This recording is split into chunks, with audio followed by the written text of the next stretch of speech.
Ladies and gentlemen, boys and girls, and dreamers of all ages, welcome to the Disney Countdown Show. Remain seated, please. Permanecer sentados, por favor.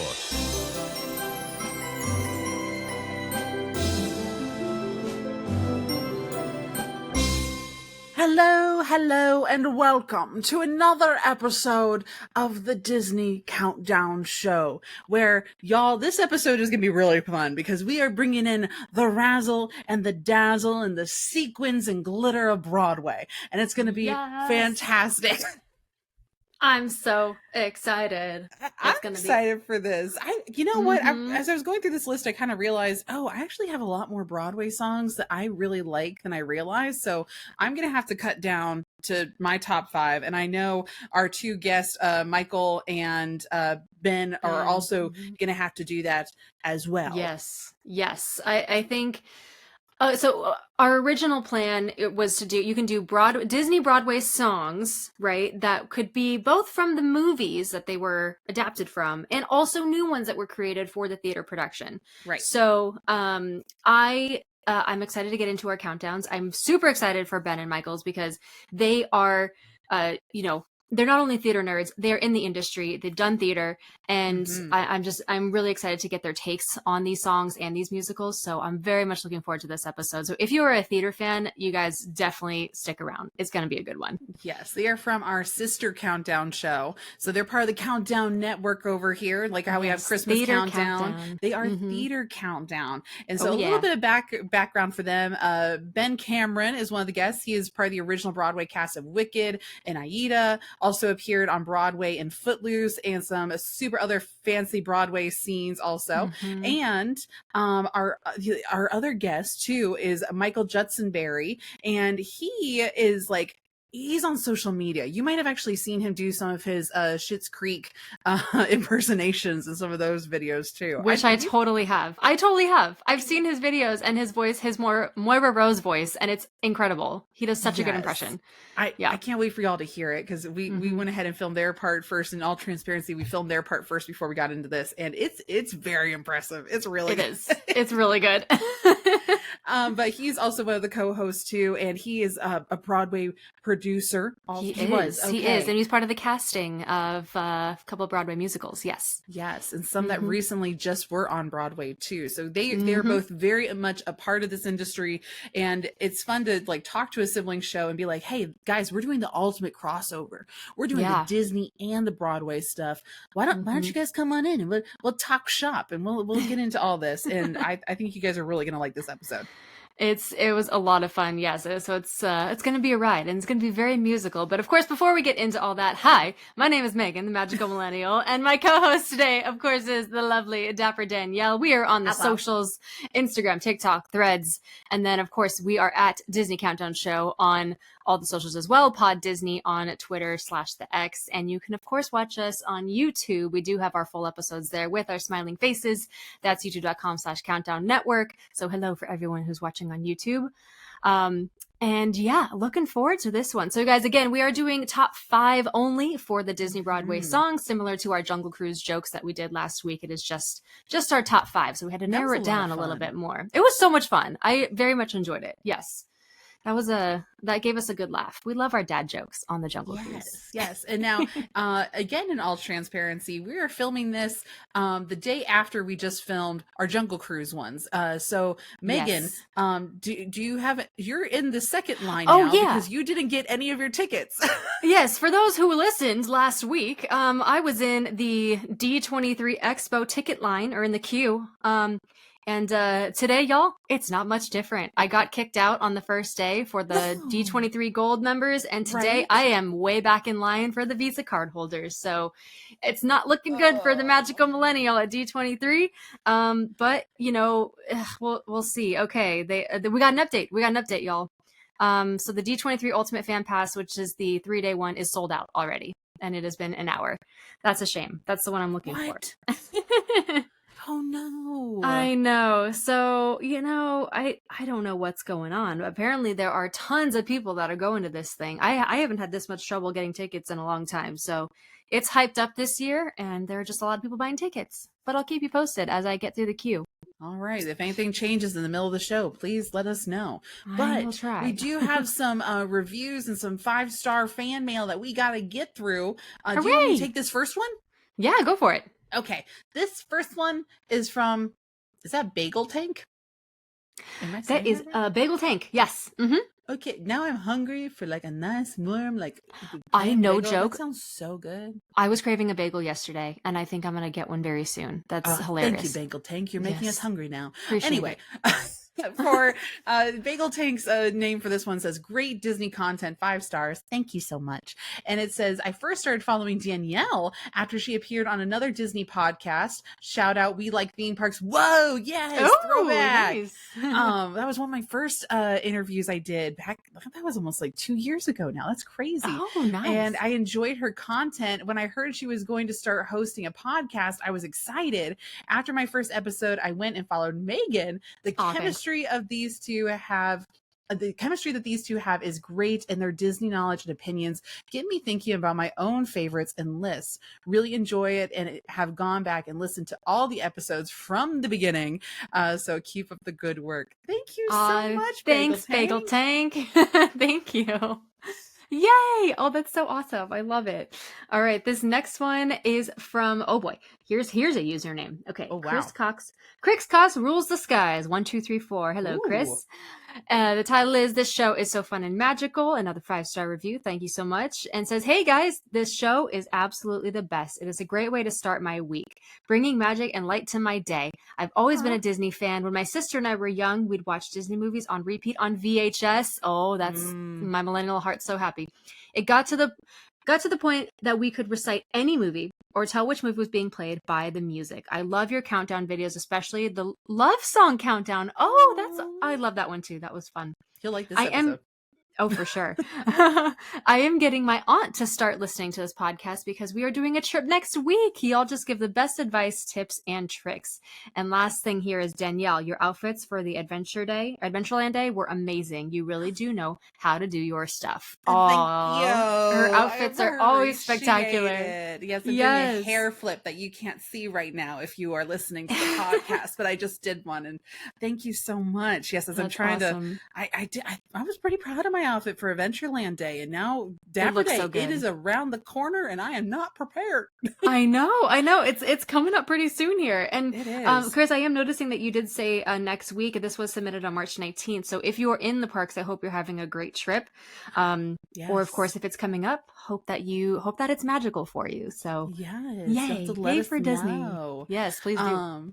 But we also got some fan messages now, y'all. Again, there's 2 differences. We have the reviews, and those are going to be through our Apple platforms or Spotify. You can do the little stars, but you can't write it out to us. So a lot of people, if they have Spotify, they give us the stars, and then they go to Instagram and they send us these fan messages. So a lot of these are through that. So this one's from Melissa on Instagram, and it says, "Hey ladies." I don't know why I just gave you a Southern accent, but I just assume. Hey ladies.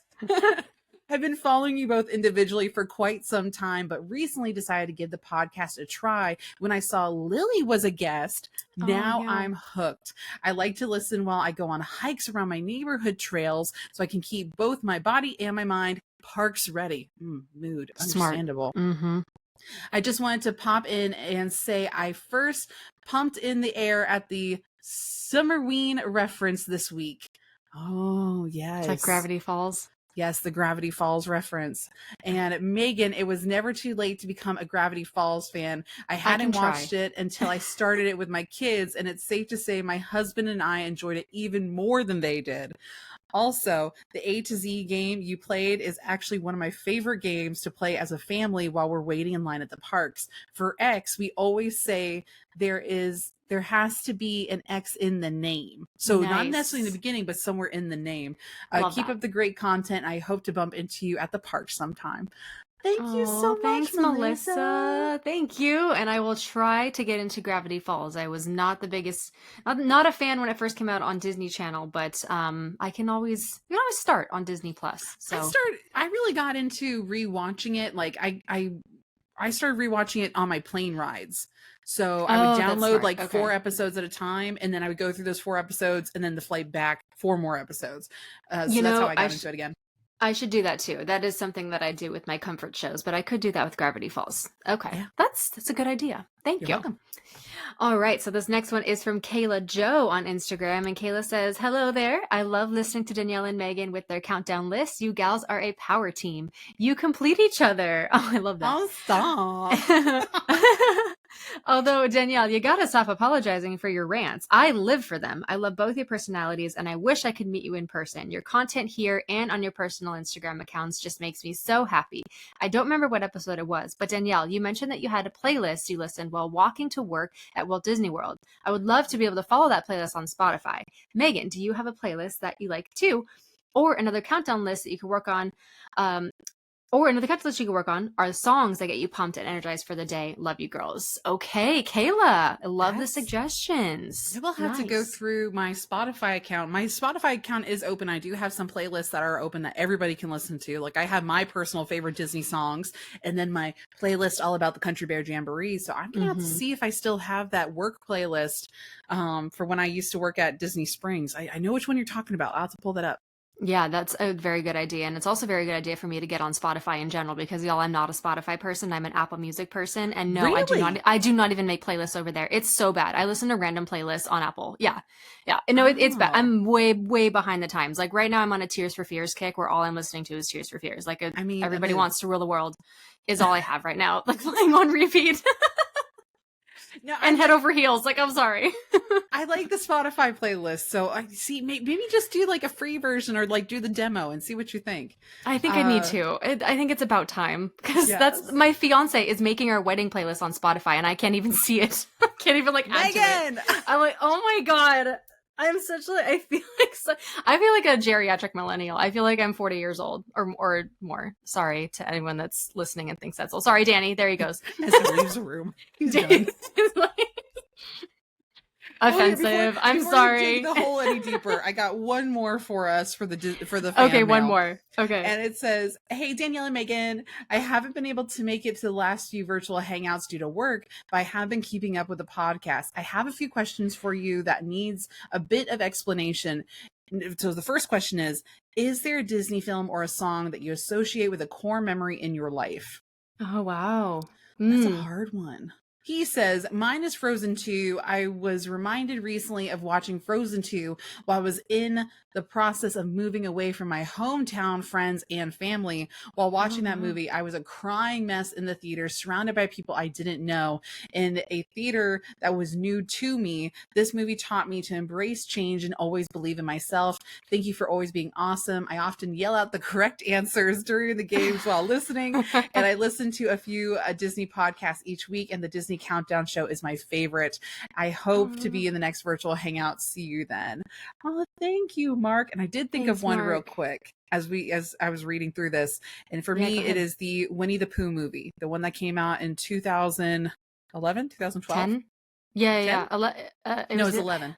2011, yeah. Because I was moving from Ohio to Florida, and it was the summer between my junior and senior year of high school, and I was like, okay, I'm completely moving states and I'm having to change schools my last year of high school. And I remember really loving the music and like the idea of Pooh Bear and like being brave enough to go face these things that you don't know what's happening next, like the Baxen, this imaginary thing that's holding you back. And the Pooh Bear movie really was like, no, you're gonna have to step out and face your fears, even though it might seem scary, and it might not be as scary. And that movie really stuck out for me in that point in my life. Oh, wow, that's awesome. Yeah. Oh, I love that. Yeah, I mean, it's, we were saying in a previous episode, I think it was in the Pixar episode or before that Toy Story 3 literally came out at the exact time that I was going off to college. It was that year. Yes. So it wasn't necessarily a song that resonated too much from that film, but it was the movie itself. I will say that I did watch Enchanted in theaters, and the song "So Close" is one that really sticks out to me because it was a pretty formative time where I was, again, leaving graduating high school, going off to college. And not that song has any sort of pertinence to that time in life, but, I was, unfortunately, I had to end my relationship in high school with my boyfriend at the time because I was leaving. And so, that was tough because it's like, you're so close yet so far. And it was just right person, wrong time kind of thing. So, I would say that's probably, you know, it's not amazing happy core memory, but it is definitely a core memory just because it was a significant time. But again, the core memories can be happy or sad, but that's true. They do, as we learn from inside out. As we learn from inside out, you have to have both to be able to grow as a person too. And speaking of which, growing as a family, our Patreon fam is growing, and we have over 200 people now following our Patreon, which is amazing. Wow. And typically we like go ahead and sound out and thank a lot of people right here, but I just want to say how thankful I am for everybody that is a part of this family right now. We've had a lot of great hangouts. We've made a lot of great bonus episodes, and I love hearing their input, especially over on the Discord and on the Facebook page, of their opinions on some of those bonus episodes. Those have been great too. Yep. Yeah, we really appreciate it. Thank you guys so much for your support, for your suggestions, for the discussions, and for being part of the virtual hangs that we have. It's been a lot of fun to get to know you guys, just, you know, a little more of a personal level and your history with Disney and your love for Disney. So it's been super fun to share that with everyone. And we're so honored that we get to do this and bring the magic to you. So thanks for sticking with us. We really appreciate it. Yeah. You let us come into your homes, no matter where you're listening, whether it be in the car on the way to work, maybe you're at home, maybe you're at work, or maybe you're getting caught up. I know one of our regular Patreon listeners and Discord members, they listen to us every Monday walking up and down Main Street. They will literally just go into Magic Kingdom and turn us on, even while they're going on rides. So our voices are over top of their ride audio too. And I think that's just so cool that you guys allow us to be a part of this and in your space. And that it is that family dynamic. And we really, really appreciate it. Yep. Keeping the magic alive. That's right. For sure. Well, keeping the magic alive. We got to bring Michael and Ben in, the most magical people on Broadway. Yes. And, we have so much to cover, so I think we need to go ahead and bring them on in. I think so too. Let's do it. Well, we are so excited to welcome to the Disney Countdown show Ben Cameron and Michael Judson Berry from our sister show, Theater Countdown. Hi, guys. Hi. I feel like we should have said, well, we're going to welcome to the stage Ben and Michael. Yeah. I should have said welcome to the stage. Oh my gosh. Already blowing the intro. Sorry, everyone. Your sister Countdown, and I'm thrilled. Absolutely. Sisters. Oh, yes. I feel like by the end of this episode, fabulous Disney sisters. Yeah. Oh, I love that. I feel like by the end of this episode, we're all going to have so many different songs stuck in our head. I know our listeners are going to as well. Oh, yeah. But I'm hoping that for people that are not necessarily as familiar with the Disney Broadway community, that maybe we can also educate them on some of our favorite song choices also. Hundo P, as the kids say. Absolutely. Hundo P. Yeah, 100%. Hyundai Elantra. Sure.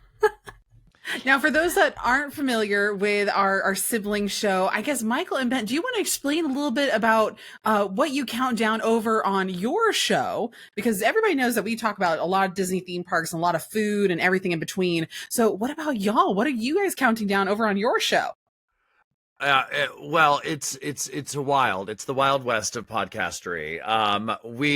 We count down our favorite / top, aka whatever we're feeling in the moment. Anything having to do with theater. Quite often we'll count down our favorite show tunes of a certain genre, or we'll count down our favorite shows or our favorite characters, or and it's really fun because the sky is the limit when you're so deeply theater nerdy as both of us are. Yeah. Well, because y'all are actively part of that community also. Oh, yeah. Yeah. We just had that moment where we both just look at each other and be like, I had to check my resume. Hold on, let me pull down the graphic. Yeah. Yes. Ben, you've actually been on the Broadway. I have. I was on Broadway for a long time, and I was in the original Broadway cast of Wicked, and I was in the original Broadway cast of Footloose on Broadway, and I was in Aida on Broadway, which I'd be very surprised if that doesn't come up later on in the episode. So, so I have a long history within the Broadway community and do a lot of work and hosting in the Broadway space currently with our podcast and some other things that I get to do, and Michael's actually a working current actor. He's got an audition coming up tomorrow. But yeah, like I did loads of musical theater. I was in the national tour of Spamalot, and I cast a couple Broadway shows. I was on the team that cast Book of Mormon and Everyday Rapture and Lips Together, Teeth Apart that never came to Broadway. A handful of really fun shows. And Anything Goes, that big revival. So, and I worked at TKTS for a long time where my job was to see Broadway shows and then talk about them with hundreds of tourists in Times Square. So, I'm mega Broadway nerd over here. It's really just so fun because it feels like we're just hanging out talking theater nerd nonsense, which is what we would prefer to be doing all day, every day. Yeah. And this just gives us an excuse to like really chum it up and really talk about all the things that float our boats in our favorite Broadway musicals and theater kind of all over the world. Yes. And exactly. Share it with the world. Yeah. You know the feeling, I'm sure. Yes.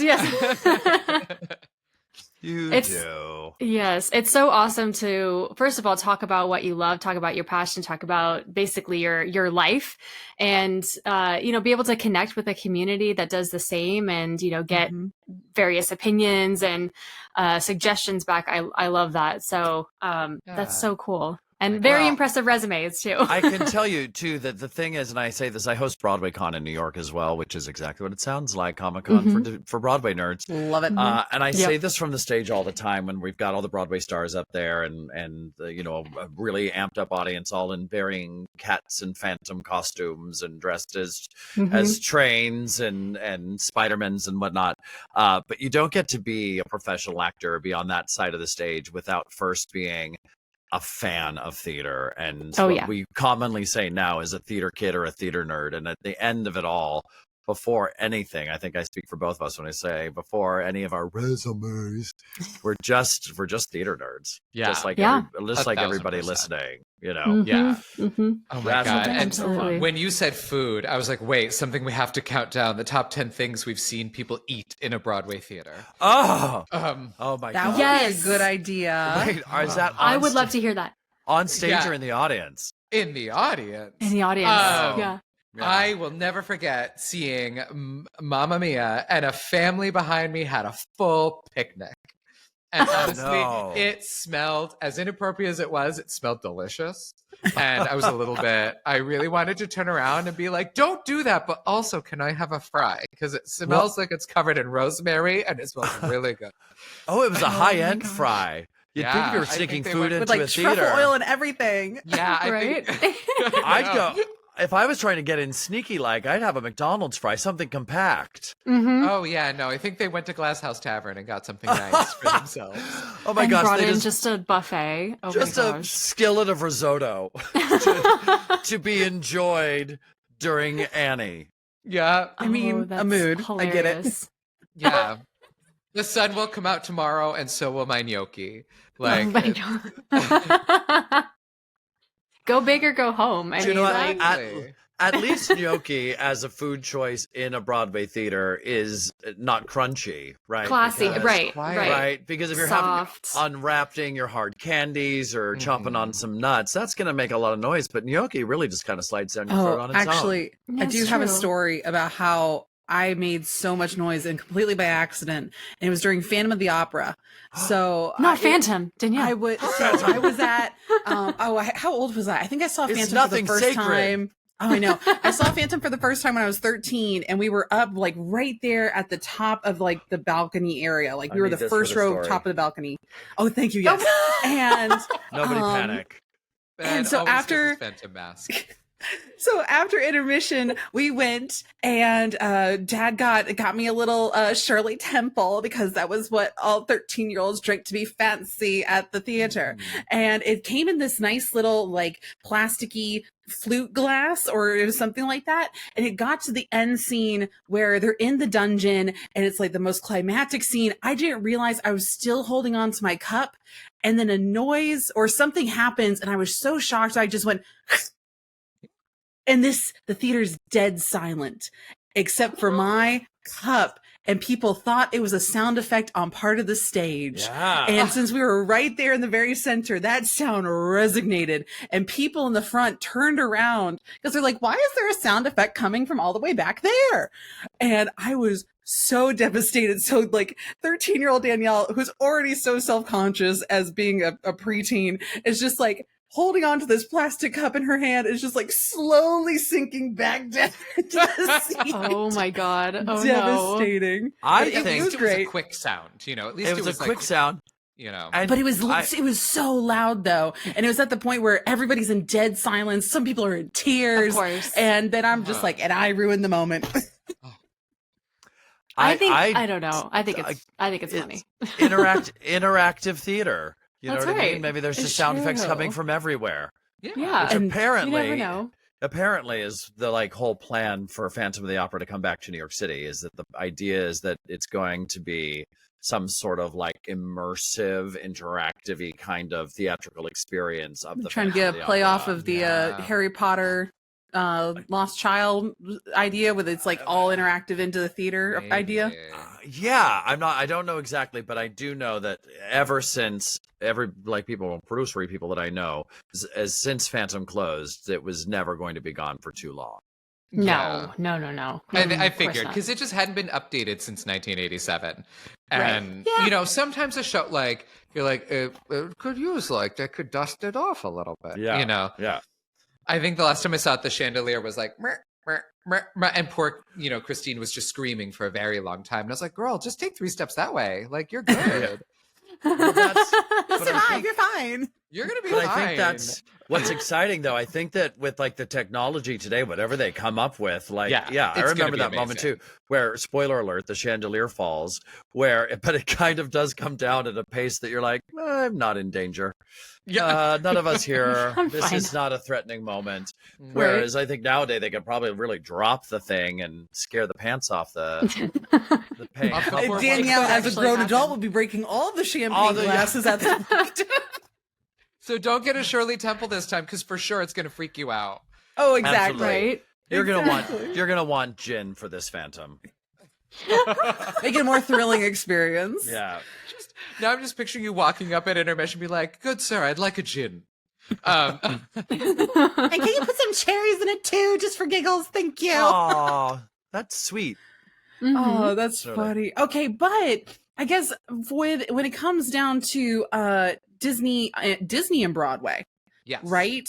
I'm sure you guys are very familiar with that scene. Not that there's like a lot of Disney musicals, but there's a lot of Disney musicals. Well, there's a lot of musicals that are Disney, like Aida, that people don't realize are Disney.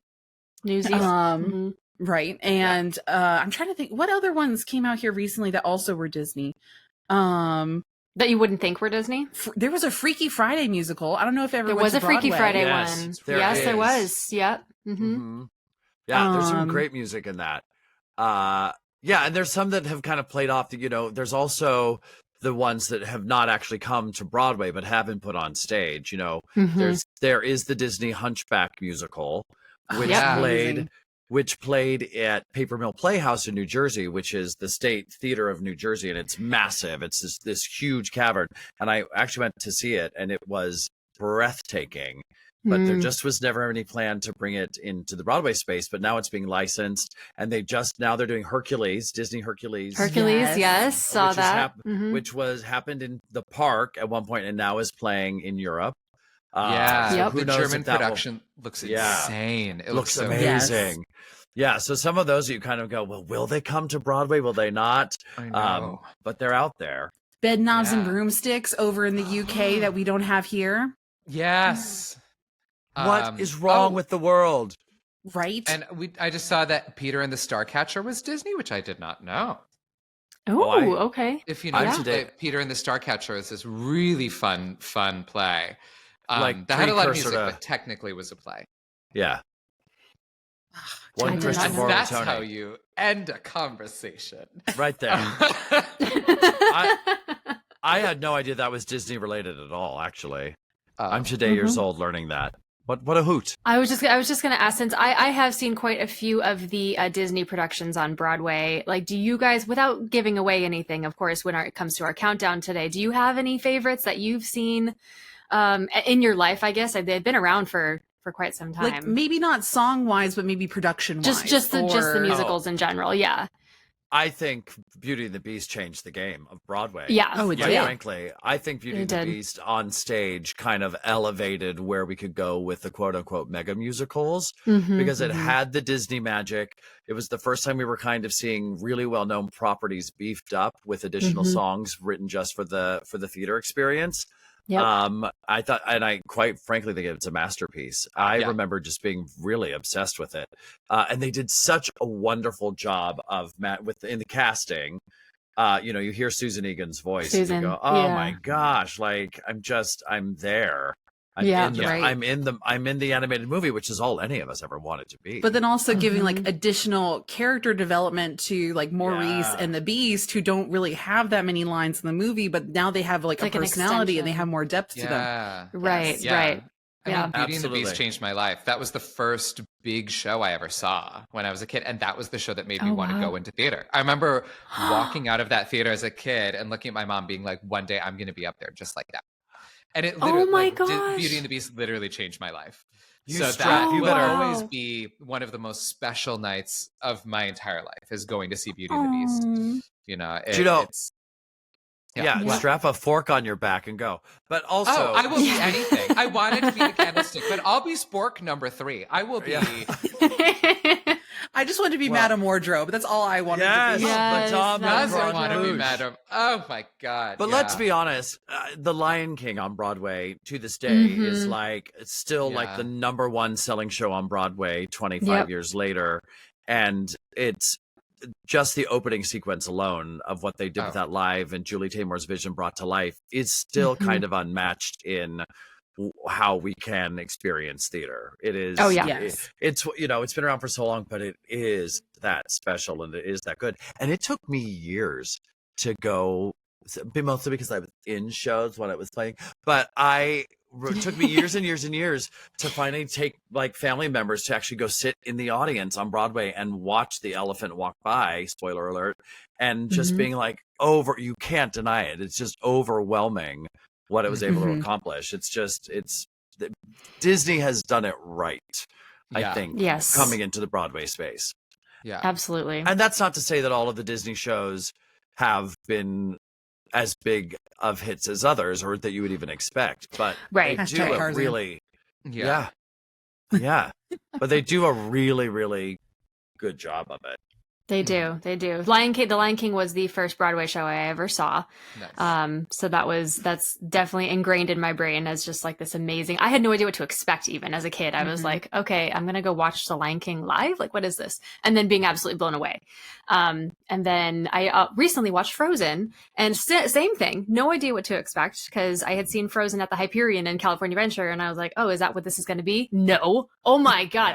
I had chills. I literally almost started crying and let it go. Yeah, I did. Frozen gave me chills.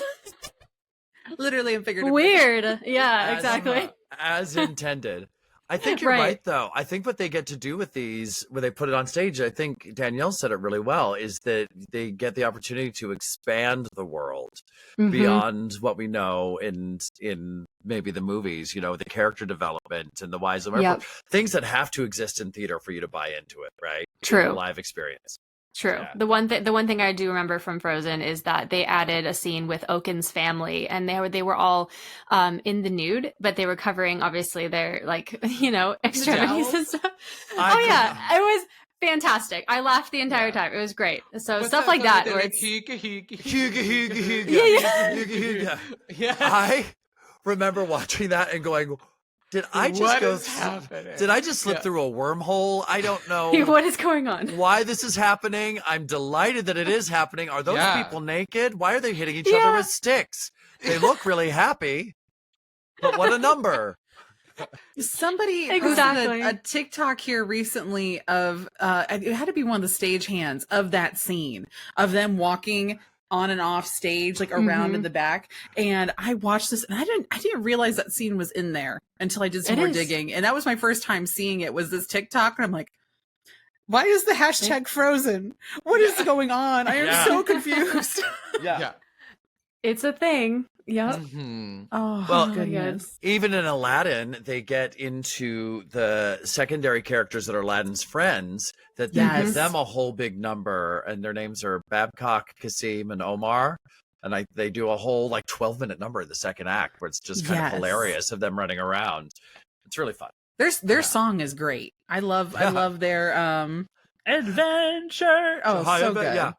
And quite frankly, anytime you as a character in a musical get to sing your own name over and over again, you know you're having a good time. Oh yeah. Oh yeah.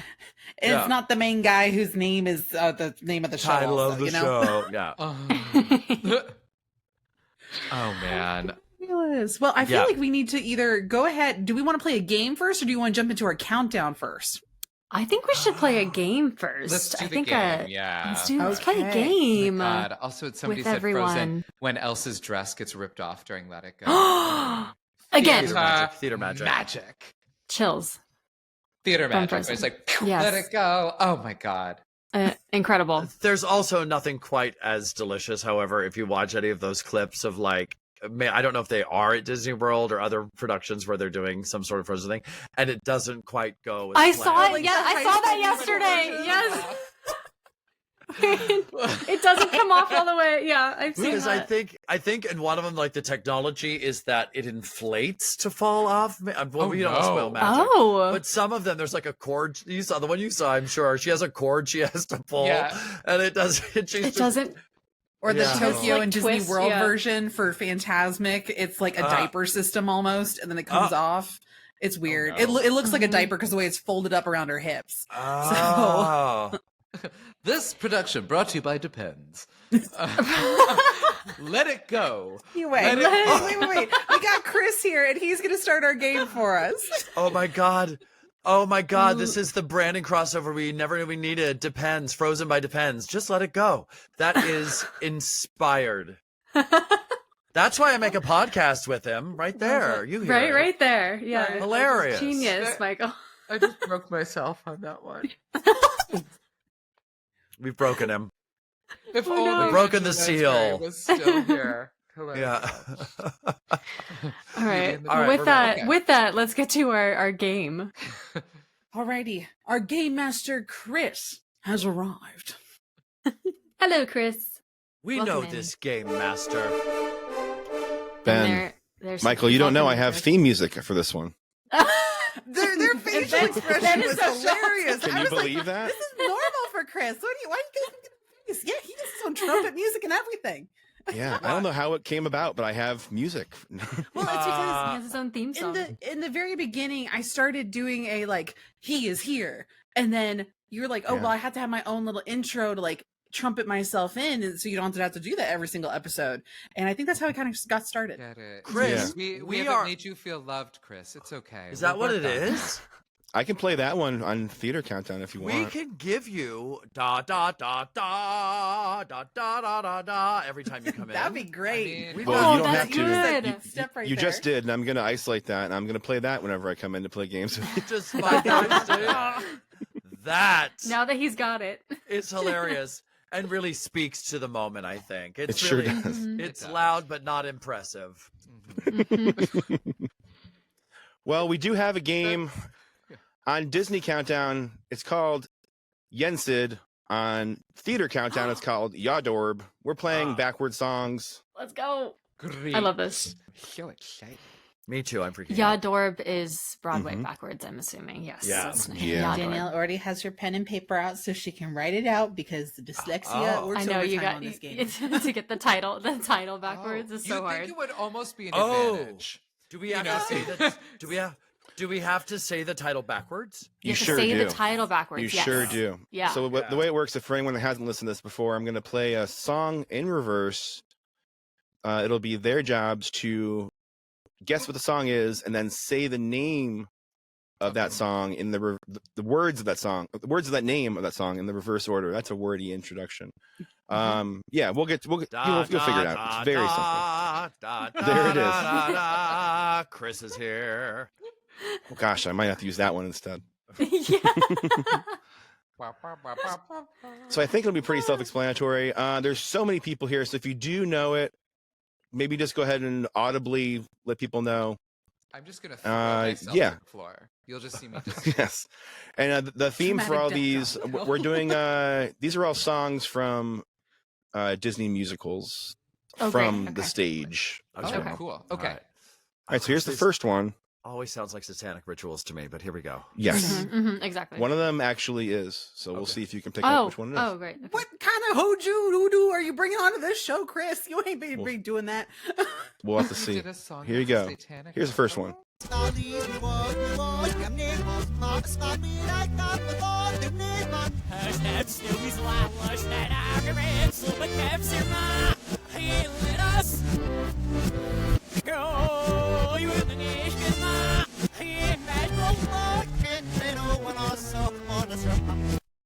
It's definitely a sidekick character. Not all at once. Not all at once. Yeah. Is that a Timon and Pumbaa moment? It is not a Timon and Pumbaa moment. We played it again for you whilst you listen to it. If you don't know it, obviously, not a problem.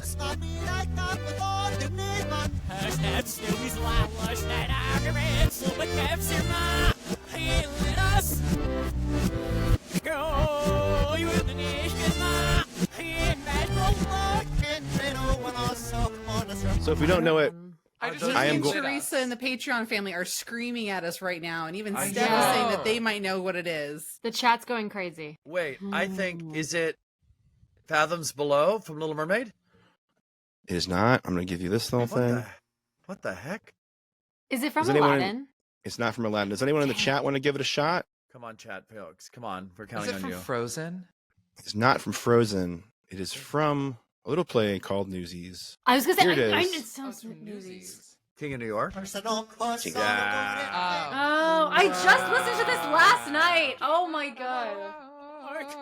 See, and the I don't know if it was the tenor. I feel like I was like, oh, this has to be like a sidekick character. I was so sure it was going to be one of the guys from Aladdin, and I was like, but the beat's not right. Yeah, It was just in reverse, and I was like, oh my god, it's a parrot. That's what I heard. Iago. I heard Iago. Totally. Yes. Yeah. So I think this one will be a little bit easier. This next one. Okay. All right. Let's give it a shot.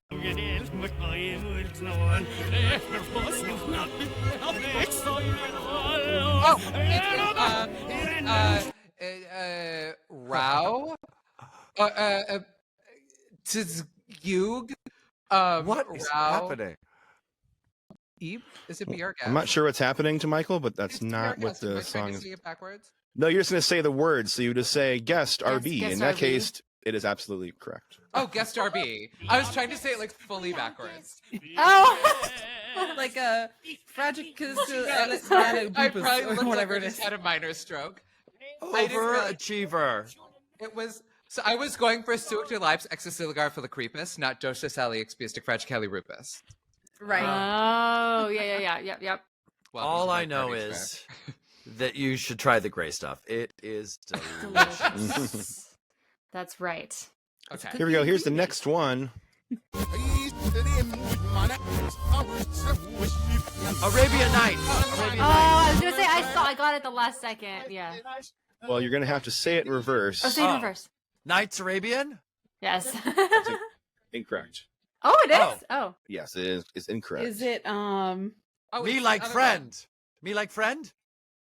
Me Like Friend? That one would be correct. Nice.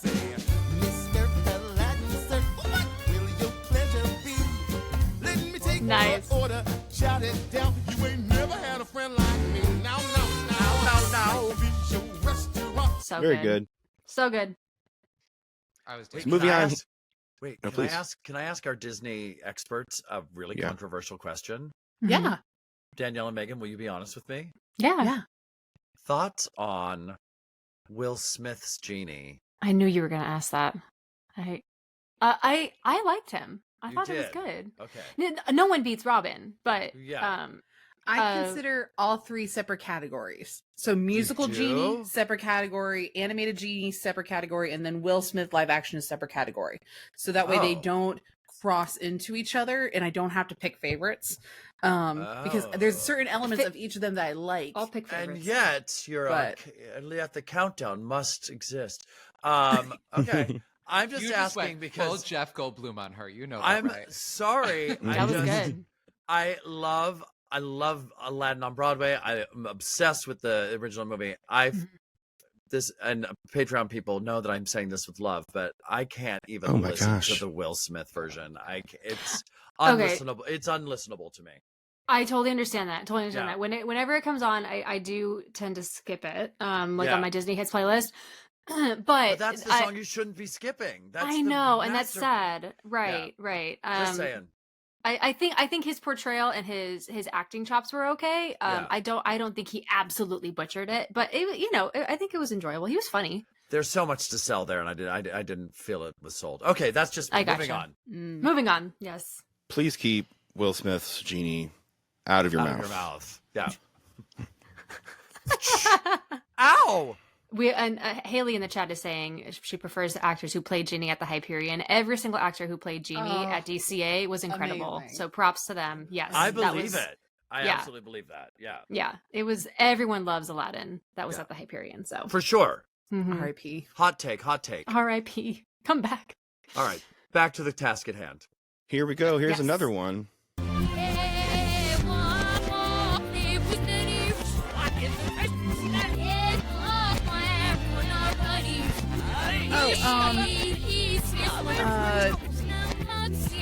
Long one. Knowing is half the battle. Saying it is the other half. King bee to wait can't just I. That would be correct. Yeah. Nice, Danielle. Very nice. See if I did write that one out. That's a tough one. And you got it. Well done. That was impressive. Yeah. That's a young friend of mine actually on Facebook, the young Simba. How about that? I have a friend in the industry. Young Simba. Aww. That's awesome. Yeah, he used to work with my wife at a trendy hipster store. He was also in a band with legendary producer Jack Antonoff 100 years ago. What? That's cool. Yeah, so check out Steel Train if you haven't already. That's my friend Scott. So here we go. Moving on to the next one.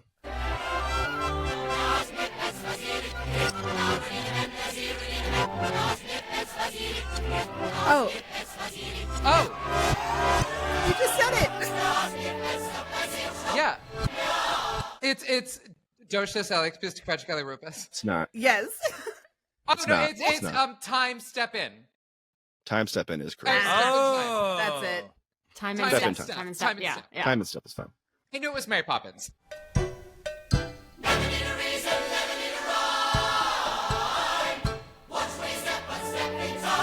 It looks like we have one more to get through before we get to your lists. Here we go. For all the points. Around the proscenium is so cool. Here we go. Here it is.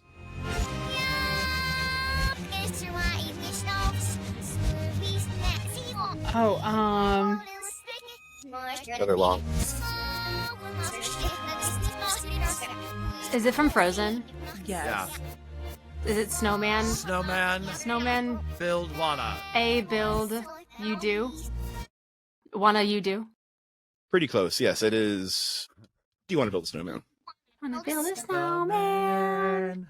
I think it's funny. I recognize the kid character voices faster than I did any of the other ones. I do too.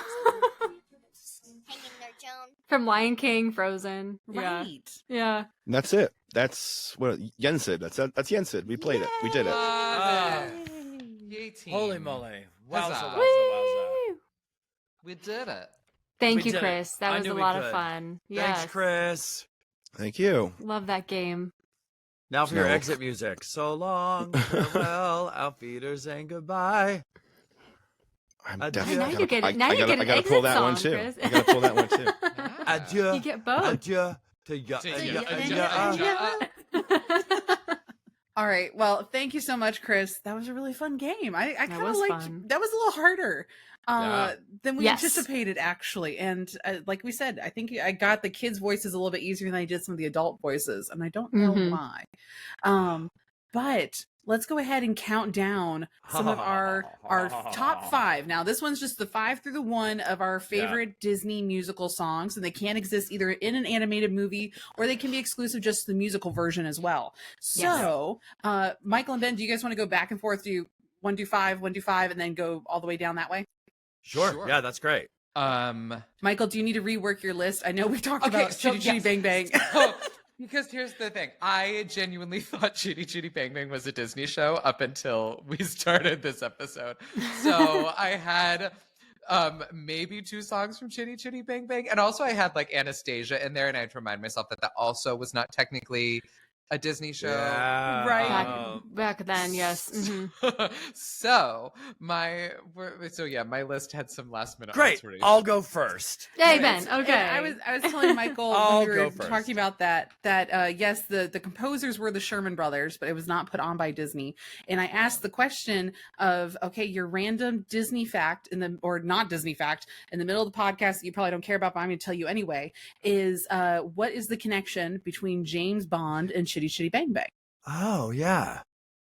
Do you know? Was there a James Bond girl named Truly Scrumptious? I wish that would have been Actually, perfect. That sounds very correct. Money Penny, Truly Scrumptious. Why not? Yeah. The original. Yeah. Oh, no, you're good. You're good. No, the original author of the storybook, Chitty Chitty Bang Bang, was Ian Fleming, who also wrote James Bond. What? Of the original books that inspired the movies. Oh, you'd think I would know that, because right now I'm looking at the cover art for the Chitty Chitty Bang Bang original cast recording, and it says Ian Fleming's Chitty Chitty Bang Bang. Yeah. But nobody realizes he also wrote the James Bond books. Yeah. That is crazy. Yeah.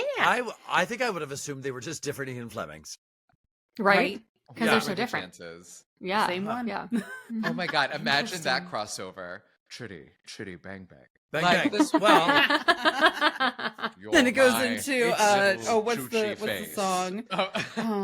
Kiss Kiss Oh, Bang Bang, my Mr. God. Kiss Kiss Bang Live Bang. and Let Die as Right. like Yeah. Chitty Chitty Bang Bang. Bang, Live bang. and Let Die. Chitty Chitty Bang Bang. Oh my Totally. God. This is it. Yeah.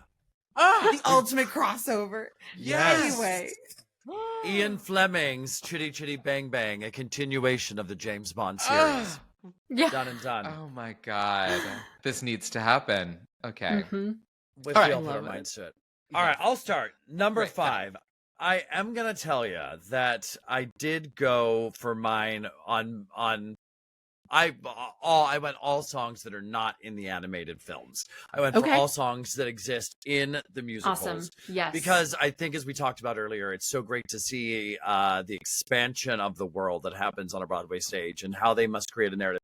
So I'm going to start with, I was obsessed with Newsies growing up, and I was one of those kids as a sing and dancing tyke who was like, all I want to do is be in Newsies. And we all kind of thought when it came out in the early 90s, that it would make a transfer to the theatrical stage pretty quick. And then it took so long for it to happen. And I aged out. But How dare they? I love what they did with theatricalizing it and adding in, but one of the things they did was that they switched around the role of Catherine in this to tie her to Pulitzer and really interesting plot twist. Thank you, Harvey Fierstein, to make her the daughter of the very person they're fighting ends up being the love interest, right? And her being an aspiring writer. So my number 5 best Disney on Broadway musical song is "Watch What Happens" from Newsies, because this is her great big song in a completely male-dominated musical that is all about these guys that are they're doing the dancing and they're singing and they're flipping and they're twisting, and it's so action-packed and so cool. And she's the one Meta, female stronghold. And Menken wrote her this incredible song that's this really wild patter song that is a beast for anyone to sing, but it's pure delight as she's trying to find her writer's voice. And of course, if you listen to Theater Countdown, you know I like songs with a lot of bombast, and it has a really big bombastic ending, which I think we should listen march to it? Because I know you love a marching song. You can. So, yeah. Lindsay's onto something here. Broadway Santa Fe is greater than movie Santa Fe, absolutely, because they take it up at the end and give it a big Broadway ending. But this is Catherine's song, Watch What Happens, from the musical. Hit it, Chris. It just so happens that we just might win. So whatever happens, let's begin.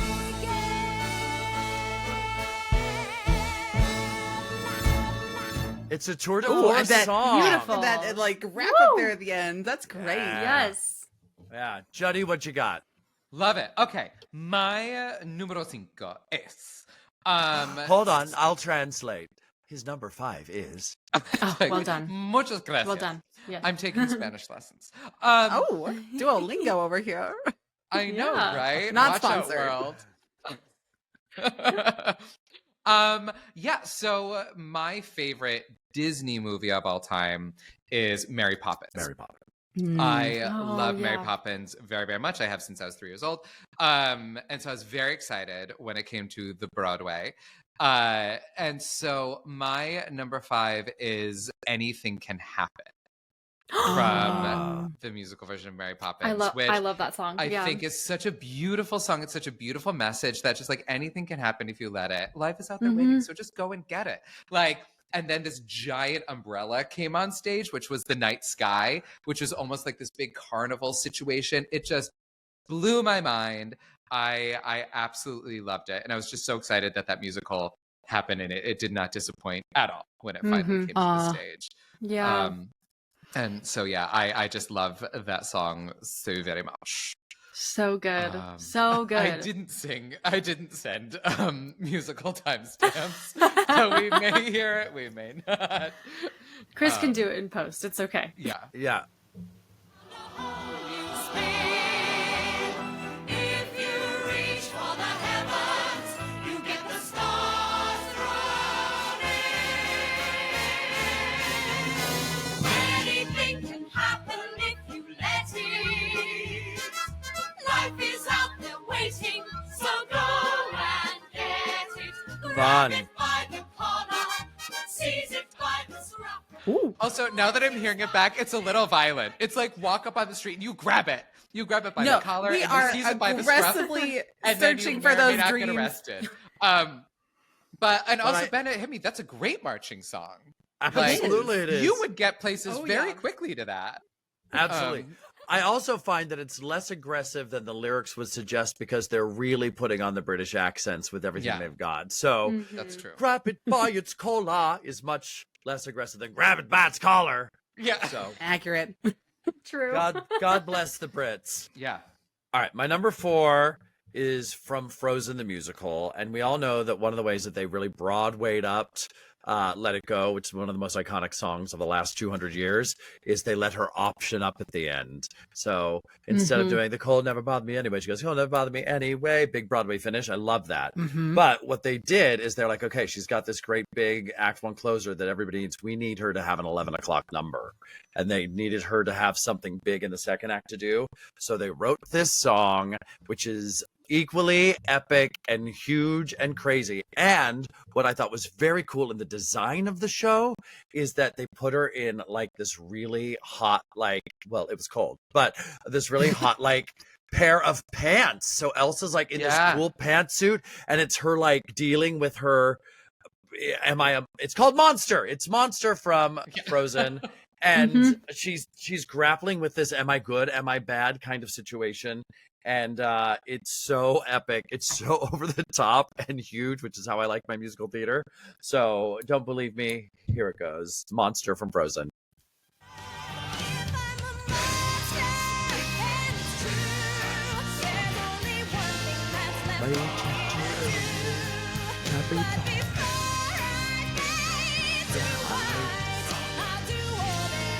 Make it right. I will not be a monster. I will not be a monster.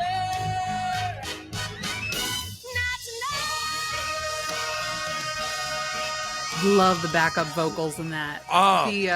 The guy singing in the back, which 100%. are they the soldiers? But it's the same. So it's kind of the like kill the beast moment. Right. It's Yeah. like it's the angry villagers going off to find her, and if you hear they're like chanting, "Bring back summer, rah, rah, rah, rah. Kill the beast." Yeah. Yeah. And it has the same like beat as the ice picking song in the very beginning also. Where it's the born a cold and wind and there in Montserrat. I love that opening bit. So to hear that in the background and having that tie in over top of it, I think that's very cool. That is very cool. Amazing. And I don't think I picked up on that. That's a really good. Ooh. That's Yeah. a good insight. The musical theater ear. I like Yeah. It doesn't happen a lot, but it's there every once in a while. that. Oh yeah, nice, Danielle. It's in tune. All right, Michael. Oof. Okay. Because I'd be repeating shows. You know what? I'm gonna break the rules a little bit because now that we're on the Frozen, That's okay. Now that we're on the ice melt, that is Frozen, on this iceberg, I'm gonna keep us here because this is from the film. It's for the first time in forever. Yeah. Oh, so good. Which there's so many good songs in Frozen. That was after I saw it on stage, that became my favorite song from the show. Mhm. So I'm gonna go ahead and say it anyway, even though it's in the movie as well. There was something that just like gave me chills when they all were processing forward when she's at the front at the big climax of the song, and you've got everybody singing, but they're in that big sort of like triangle shape, and they're just fully like, do you hear the people singing it? But like frozen and in a happy way, and it just knocked my socks off. It was one of those truly magical theater moments that it blew me away. So I think that's got to be on the list, even though it's in the movie as well. But I think it sounds dramatically different though, so I think it totally counts. Yeah. Okay, yeah, because absolutely. they reworked it right for the stage a little bit. It's really quite sweet and simple in the animated movie, and they turn it into Anna's big number too. Once again, I like bombast. They make it this kind of royal fabulosity. Yeah. If that's a word. I totally agree. And it's really fun to watch it staged too, because she wakes up in bed and is running around with her hair unkept, and then The costume change and the hair change, the wigs co- change yeah. on stage. 100%. It's that magic costume change that's so good. And it's just so, again, the message of that song is just so fun. It's like for the first time in forever, like it's today, it's just like, it makes you just want to like get up and take on the world, Right. And when you see it like that on stage, when they're just coming towards you, oh my God, I wanted to get up and join them, but then I would have been escorted out. For the first time in forever, I'm on my way, sir. Yes, okay. Take your gnocchi and leave, sir. See yourself out, Mr. Pasta. See yourself out. I love that. All right. And let's pretend It's like we so just heard good. it. Go to the song. For the first time in forever, I let it dreaming a chance to leave my lonely world, a chance to find true love. For the first time. Oh, and then the ensemble coming in. The ensemble, the contrast with Anna and Elsa. Yeah. Oh my gosh. It definitely has a more dramatic build than in the totally movie. does. 100%. Yes. Yeah. And so good. Okay. Sounds great. Good Wow. choice. Good choice. Great Very choice. good choice. Okay. I'm proud of myself. You Yes. should be. We're You proud should of be. you. The drama is not going to stop, though. The drama continues on my number Whoa. 3. I'm going Okay. to The Lion King for this one. Okay. Another song that was added. The Lion King score in general is kind of just genius across the Amazing. board. Mhm. I mean, talk about bringing Elton John out into the theatrical space just was Yes. what took us so long. Right. But there is a number in the animated film, we know Nala gets a little bit of can't wait to be king, and she maybe does a little duetting on Can You Feel the Love Tonight. But in the stage musical, they give her her own tour de force Yes. solo song. And talk about the arrangements of this song with the ensemble coming in on this. It is so epic. I'm talking about my number 3 is Shadowlands. Yes. Yes. And incidentally, Shadowlands, Heather Headley was the original Nala in The Lion King on Broadway, which is I where love Heather. where Disney Theatrical found her and thusly took her from that to be their star for Aida coming up. And that's where the relationship began, which is so very, very cool. She's done so many wonderful things for Disney. Like she's just an incredible voice in the parks too. Sometimes she's in the parks too. Yeah, she's in Fantasmic, and she's also in the holiday version of World of Color. And I still cry when I hear her voice at the end of World of Color holiday. She's outrageous. Yeah, the talent level there is insane. Yeah, I'll tell you a story in a second. But this is Shadowlands from The Lion King.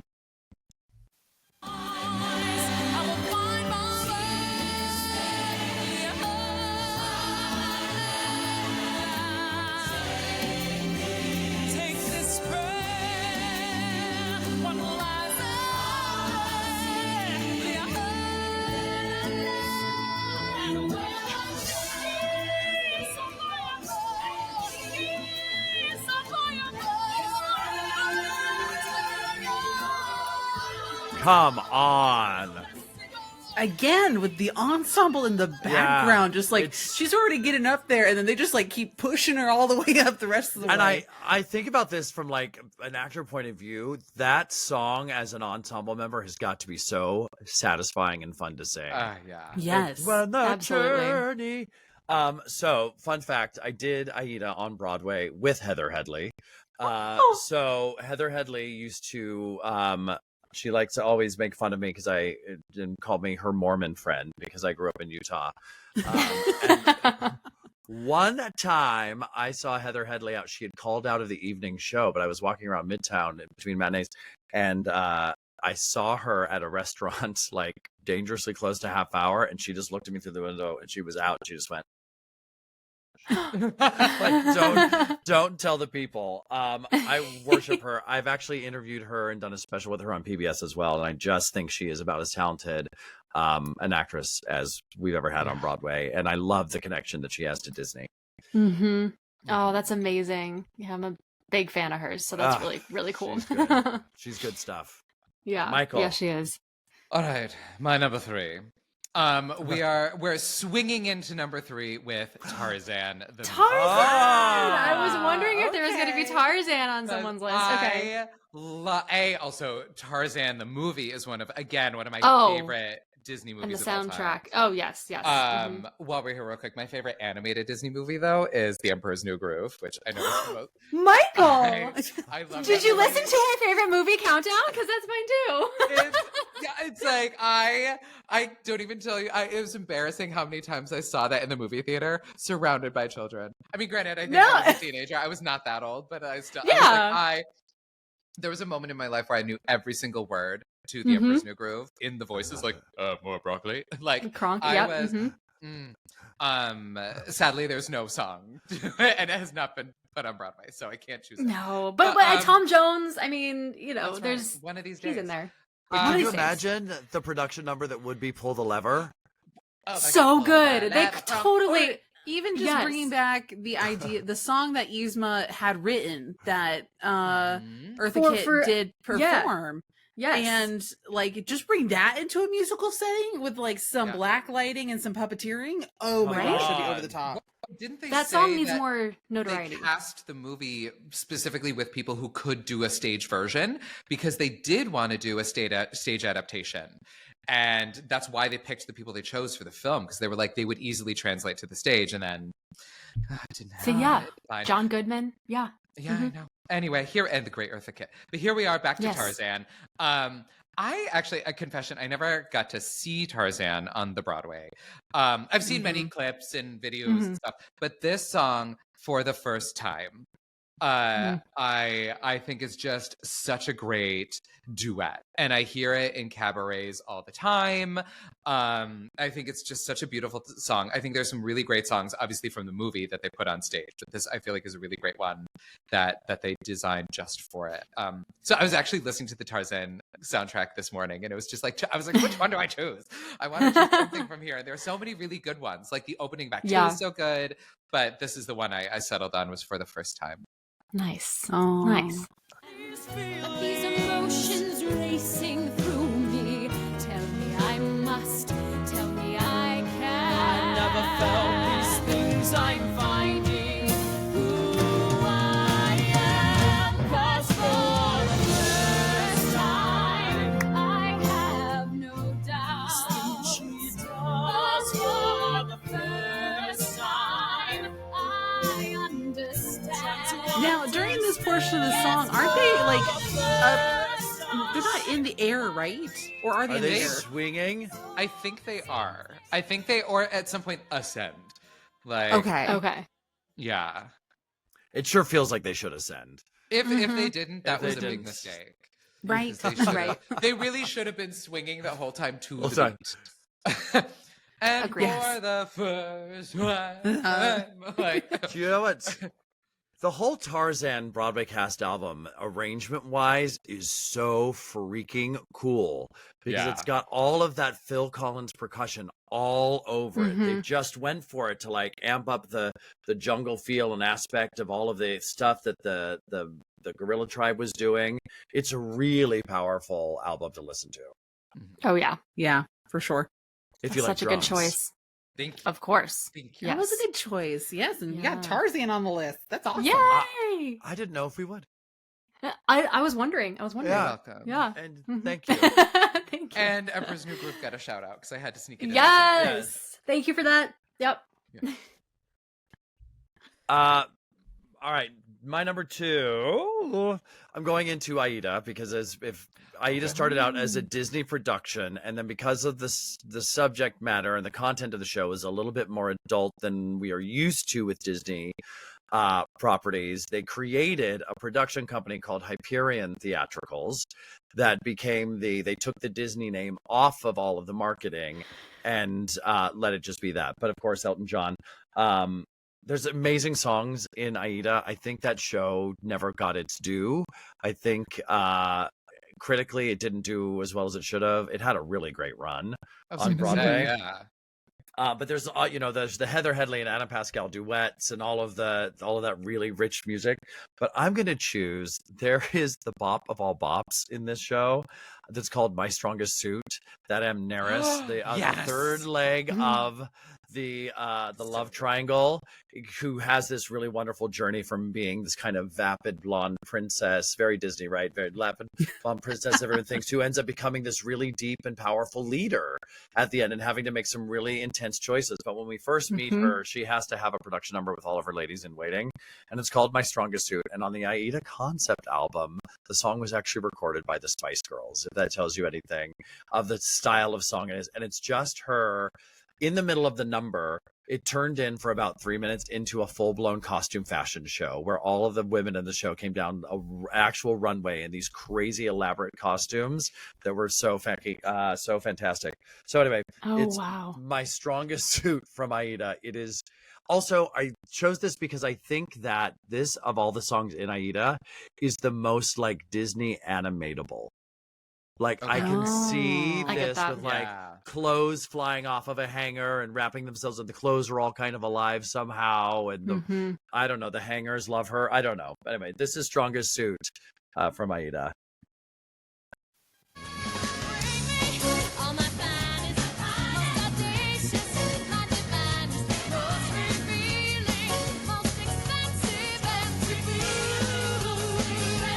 most interesting, most hot-stopping, most free-flowing, most unhappy. Yeah. Just as always It's giving the Muses meet the drum beat of Legally Blonde.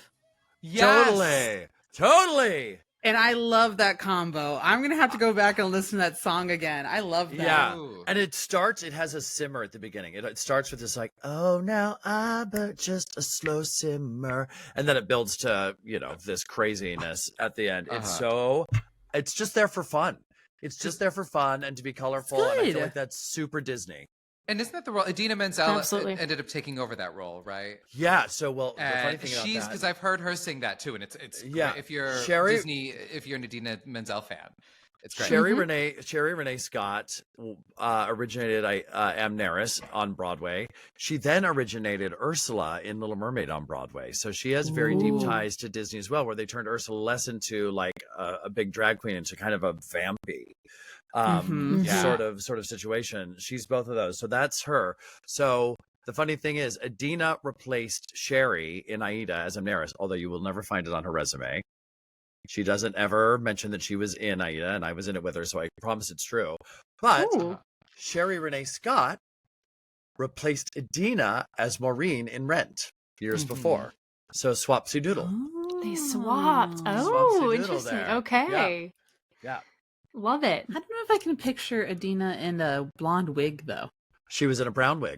She was in a brown wig. They didn't They make made, her. her, they made her a brunette. Yeah. Oh, I Yeah, see. the only Okay. time she was a blonde was in Frozen. Yeah. Mhm. But yeah. Which even then I was listening to her voice and I was like, this doesn't feel right that I'm looking at Idina's does it voice match? being blonde somehow. Yeah. Right. Well, yeah. the original concept was originally Elsa was going to have black hair. Oh. So that makes Okay. more sense if you think Yeah. about it. Sure. For her voice and like her personality, the black hair original concept of Elsa would have matched Yeah. more so than her blonde hair. Mm-hmm. Oh my God, It's I'm still- learning so much. Sounds great. I Yes. know. Still works. All right. Oof. Okay. I'm at number 2. Yes. Sure, baby. Okay. Yes. I have 3 songs in front of me. Okay, I'm just gonna go for it because it's Human Again from Beauty. and the Beast. Yes. Love Yes. Human Again. Yes. It was almost practically perfect from Mary Poppins, but I was like, I think Human Again wins. Yes. I do love practically perfect because who doesn't love to say that? But Human Again, I think is so good because, as you said, like Beauty and the Beast on stage fleshed out these characters, and I feel like it was another moment to get to know the staff of the castle, if you will. Yes. Talking about their hopes and their dreams, but it's also such a catchy tune. I love it. I think it gives such it's this beautiful, just like moving song, but at the same time, we're learning that much more about them and who they were and what they want to be and what they want to get back to, and it humanizes them even more. So they just want to be human again, to be human again. Right. That's my numero dos. Can I ask my Disney Love that divas choice. a question? Yeah. Am I right in this? Was Human Again? It was written originally for the film, Yes. right? And then it ended up on the cutting room floor. But did they ever animate it? And is there They an animated? did. Yes, They did? right. Danielle So knows about it this. is- Yeah. Yes. It is animated. It was re-released when I think the DVD came back out of the vault. It was for a certain number anniversary, but there's a version where you can watch it with Human Again and without Human Again. And the animated version it's fun because it matches so perfectly, and then to see like Lumiere's animated character singing it. And I like what they did with the animated version because at one point it actually shows them cleaning up the ballroom to get ready for the bell song and the actual like main song. Like you're like, okay, this castle is decrepit. How on earth is this room just in such pristine shape? It actually fills that gap and explains that the mops are waltzing with each other and they're the ones cleaning the floors during the Human Again, and they're the ones doing those rotations, and they're dusting the entire room to get ready for the dance later on that night. That's so good. Mm-hmm. That's more than I could have hoped for in an answer. Yes, That's I definitely so- suggest going and finding it and watching it. It might be on That's Disney so Plus. I'll have to cool. double check. That's so cool. Oh, I I love love it. that. That's And yeah. you're like, oh, that's my homework later. Yeah. I'm gonna have to watch that too, actually. I wonder what anniversary they did that for. Oh gosh. Well, it's the song is just begging to be animated. So when I heard that it was originally meant to be in the film, it was like, oh, of course. That's another one that just feels like a wonderful, how much fun to animate that. Yeah. Well, here, Yeah. while we're listening to a clip of it, I will look it up when it was added into the show real quick. Okay. Oh Perfect. my gosh.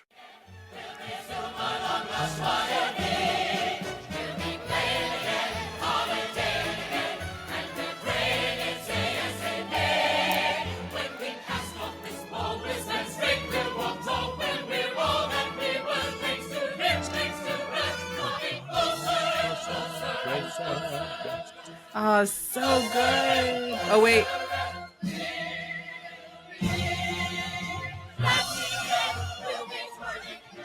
Oh, so good.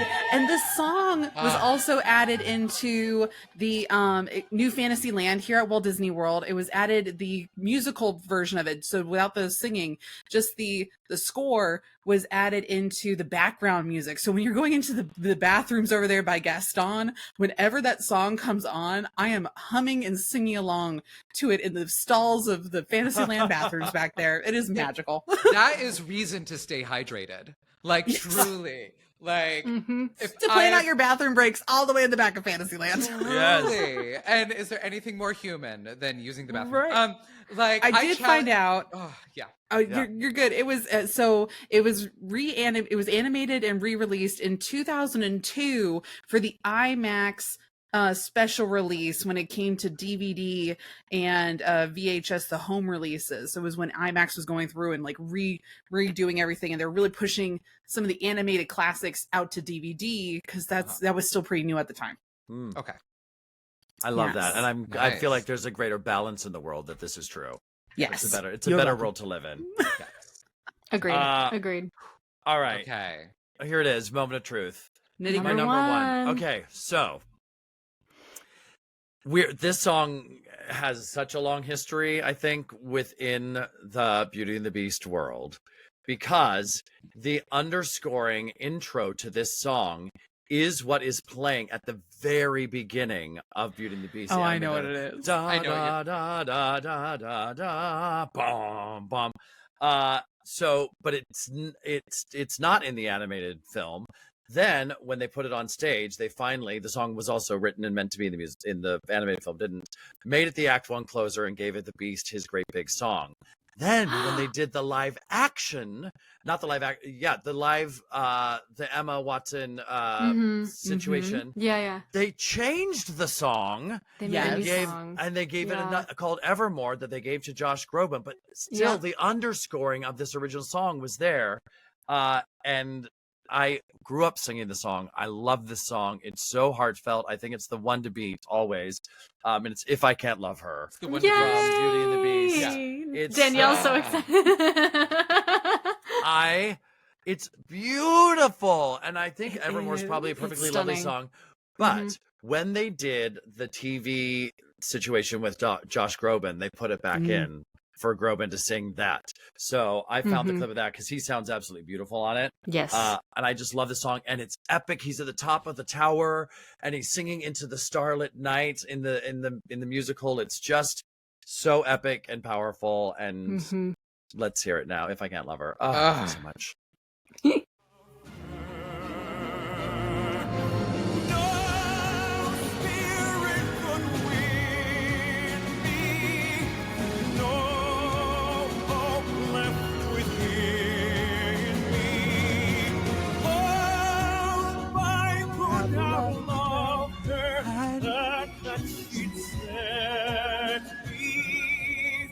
Okay, now I have a bonus on this, because at the end of this, the way they arranged it for Josh Groban is he ends it very, very softly. Not on the high note? Yeah. So Josh Groban ends it with "Let the world be done," and he floats it with me. So I just thought, we want the with me. I want the hook.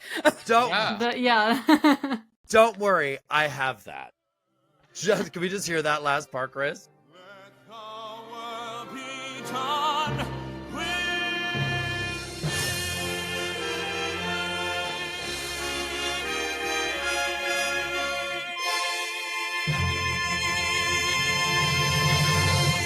Shapoopy. So good. I can't. I'm sitting here. We're all listening to it. It is such a beautiful song, and I just am so confused as to why it didn't make it into the film. Yeah. What is that? Into the live version. Yeah. It's such an iconic Broadway song as well. Like every tenor used that as an audition song at some point. I did, and I'm not even a true tenor. Like I tried. Trust me, that me was not like that. But we all attempted it for a while. Yeah. Like that's crazy. It's just an amazing song, and I find the history of it through every version that we've done. It's always been there, even when you didn't know it was there.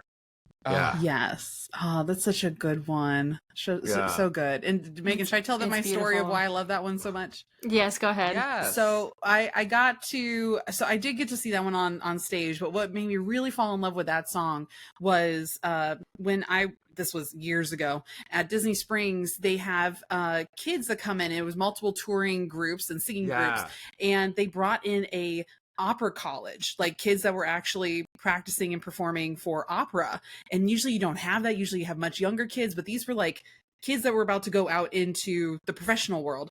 And there was this young man that came out and did this song, and I cried in the middle of Disney Springs at the waterfront stage in front of World of Disney.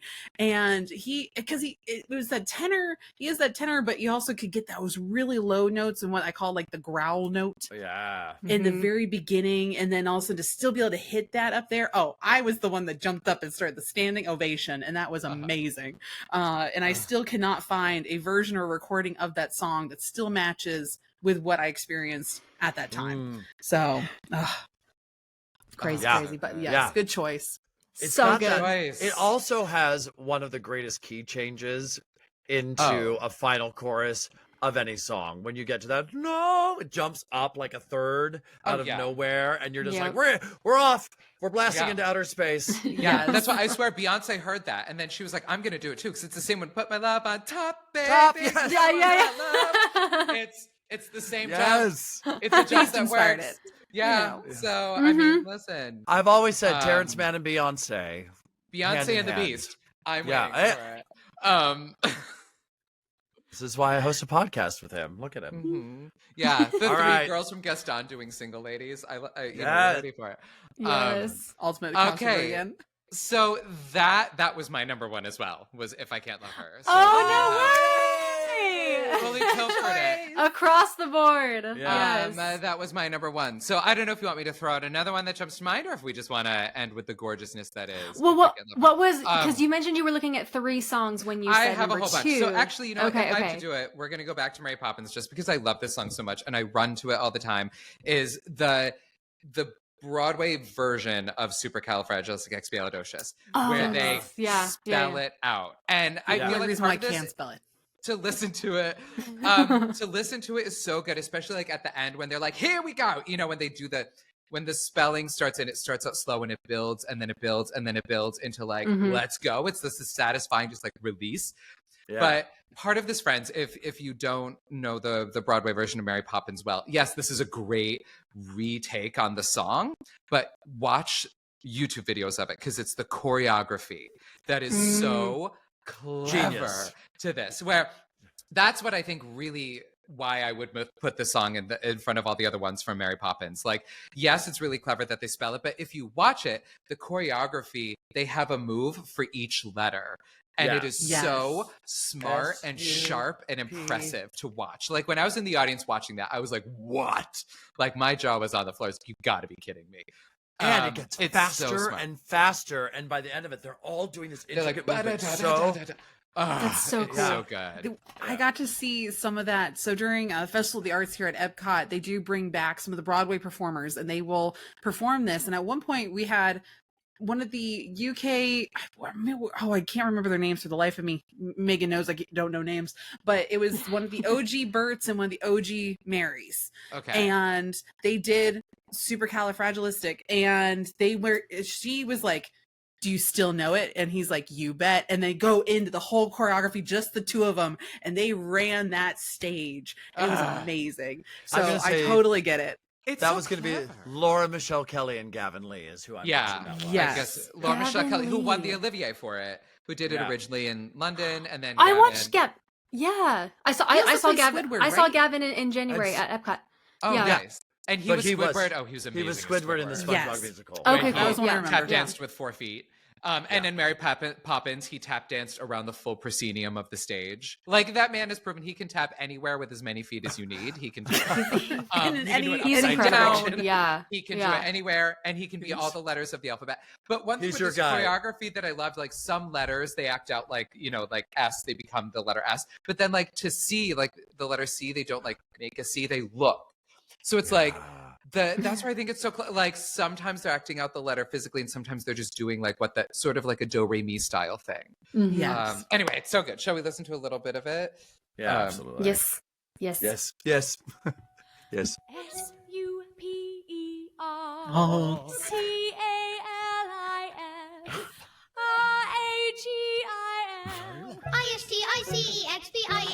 RAZZLEXPIALIDOCIOUS. I was trying really hard.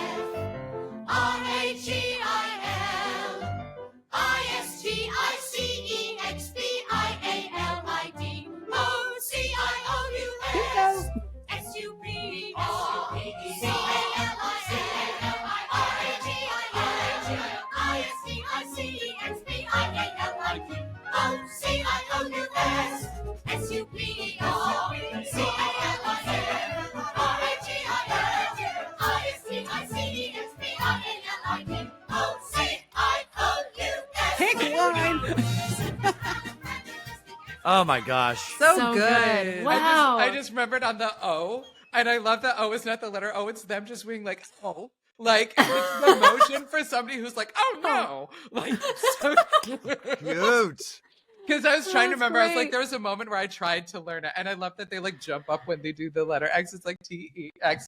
Anyway, sorry. I just geeked out so hard alone with the statue of an elephant. It's great. So Oh, it's amazing. cool.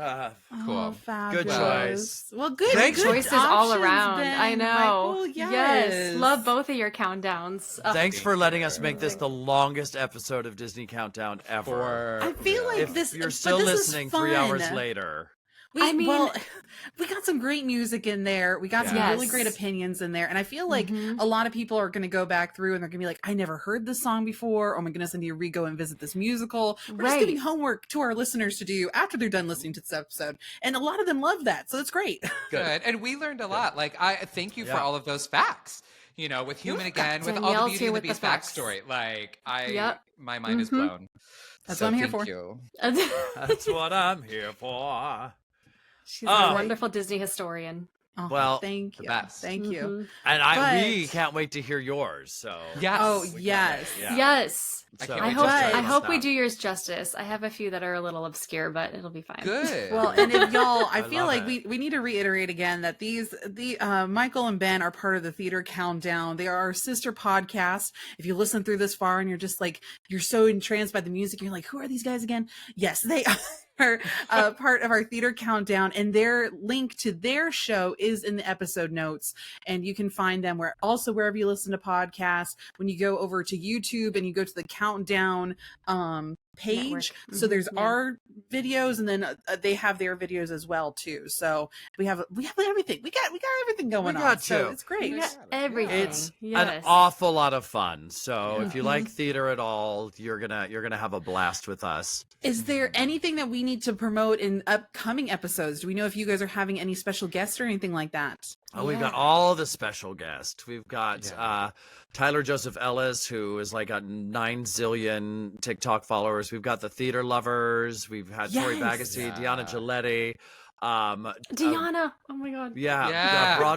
Broadway actor turned Broadway playwright. Douglas Lyons has joined us. We have a lot of fun folks who come through, and it's Yeah. always fun to hear their opinions on what makes the list. Mhm. Oh, As well. fabulous. That's awesome. So it's super duper fun. We have good times. We sing songs, you know. It's and I feel like there's so much fun crossover between Disney and Broadway. So yeah, come hang out with all of us. Do all the Yeah. countdowns.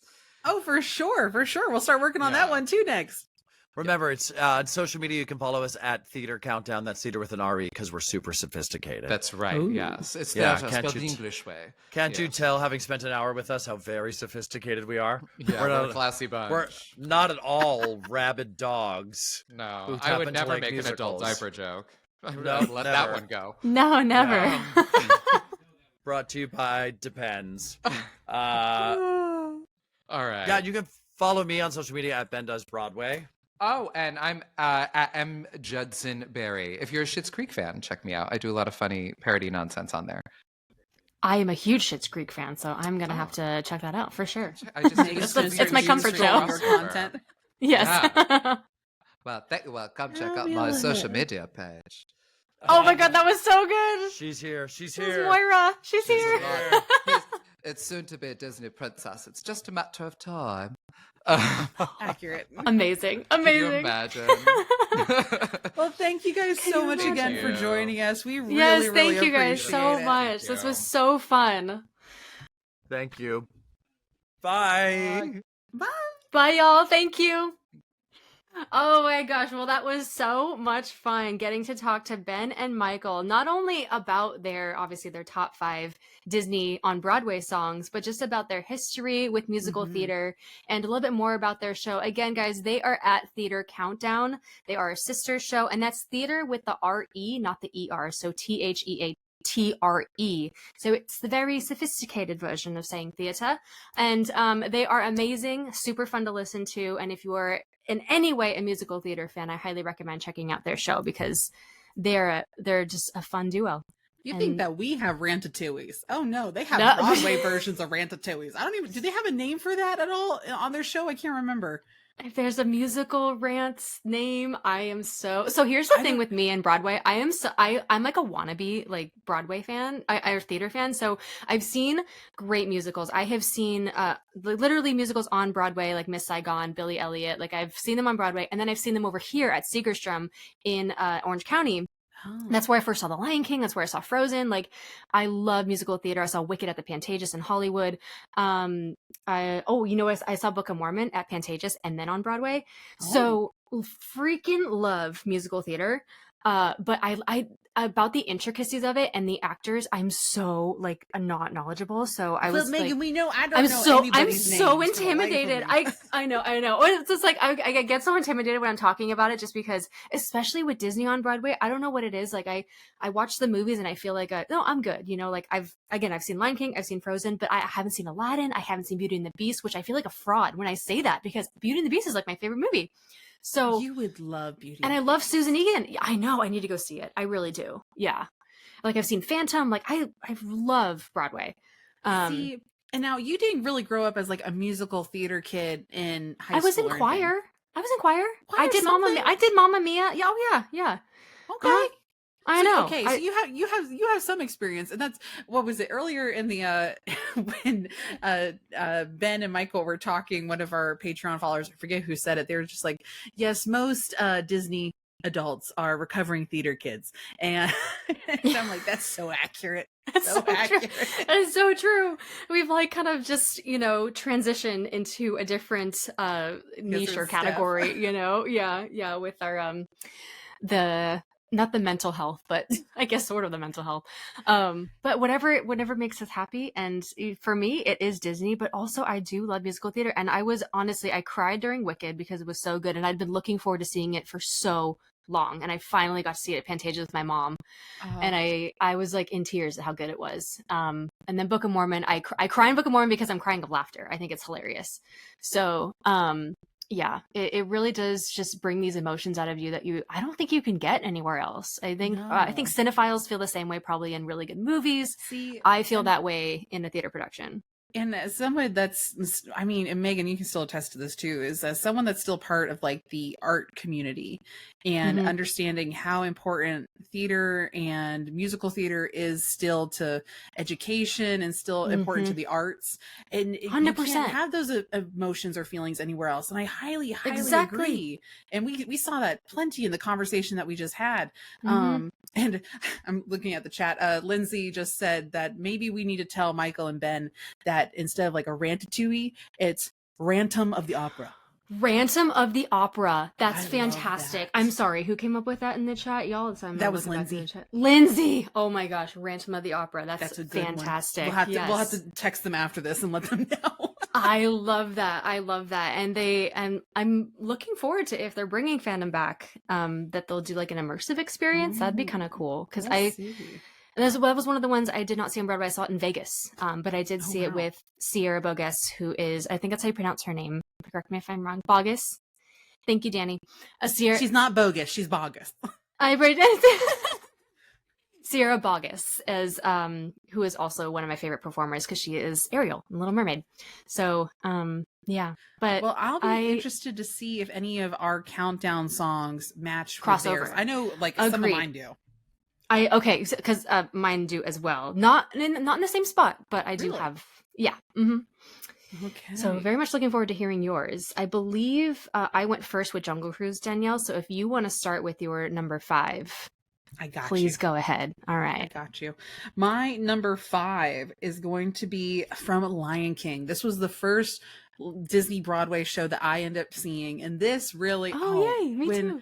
When they were talking about it and they were just like, this show just set the stage of literally the stage of how production and music should be done. I feel that. And I feel like it's having the song, like Lion King's musical score and music is already so powerful. And to hear it in a live setting and with a much larger choral and ensemble. Like a Circle of Life. Yeah. Circle in Life. So my number 5 is They Live in You.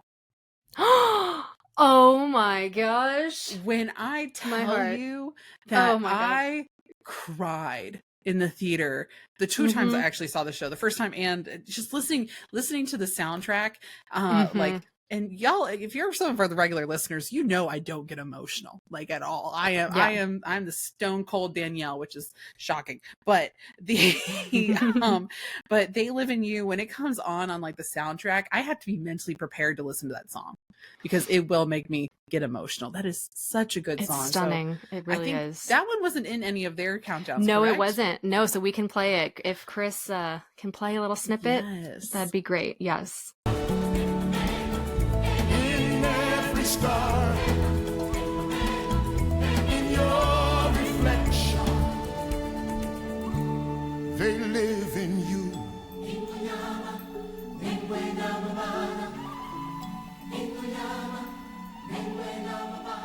It's so good. So good. That one is good. That one is really good. Yeah, I 100% support your choice. Thank you. Thank you. All right. Oh, yay. Okay, you, starting off strong. So, speaking of, where I was just talking about Sierra Boggess, my number 5 comes from The Little Mermaid and is Beyond My Wildest Dreams. And okay, so here's the thing. I do have my favorite singers on Broadway.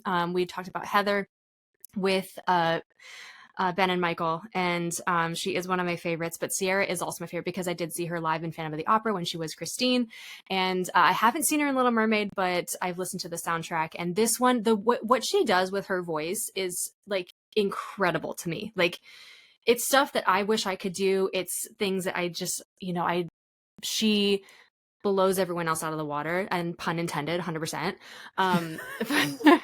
And just... Right, thank you. So I love this song. It's happy. It's at the point where she is, in her human era, but obviously can't speak. You know what I mean? So it's like in the back end or in her head. But yeah, it's a really fun song. And again, she does this thing where she goes up into this almost, it's not yelling, but it's this operatic voice and then comes back down instantly. Oh my God, it's so pretty. I hope if Chris can find that part, it's kind of towards the end. But yeah, here's a little snippet of Beyond My Wildest Dreams from The Little Mermaid. Look at it all, hall after hall, perfect as you could please here. Marvels galore, and even more. Gee, did I mention he's here? And if who knows, all of it goes past even these extremes. Just look at me, and you will see someone beyond her wildest dreams. I love, like, the nods to Jodie Benson, but still making it so much her own. Exactly. Yes. Yeah. That's really cool. And she has one of the best musical theater voices ever. So, yeah, that's why it is my number 5.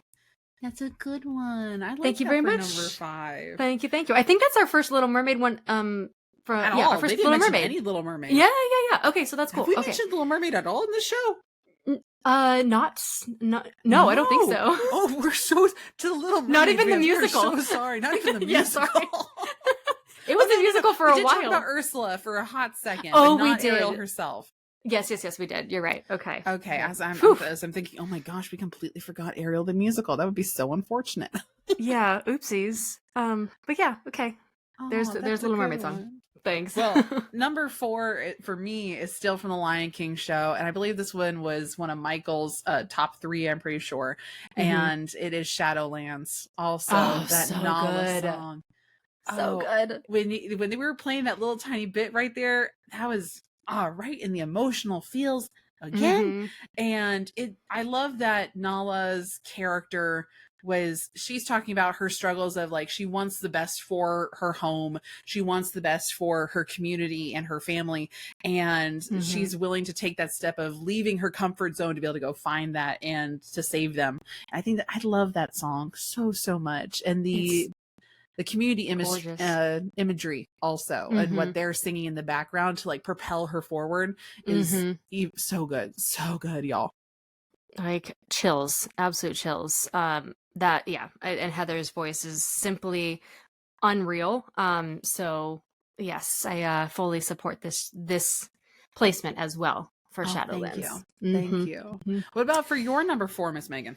My number 4, let me look it up real quick here. Okay, let's see. Oh, yes. Okay. So, this is another one from the musical of Tarzan. And, this is one that I actually had to go back and listen to because I had not listened to the Tarzan Broadway version, in a very, very long time, but I went back and listened to it. And this one is actually Everything I Am, and is his song basically that he sings, kind of like in the middle of the show. I believe it's from the middle. He's trying to figure out his identity, and this is definitely just more of like a self-discovery ballad. Again, simply beautiful with the vocals, and I'm a big fan of the solo songs of the ballads from one specific character. So that's what this is essentially, and I just think it's beautifully done. So here's just a little snippet of Everything I Am from Tarzan.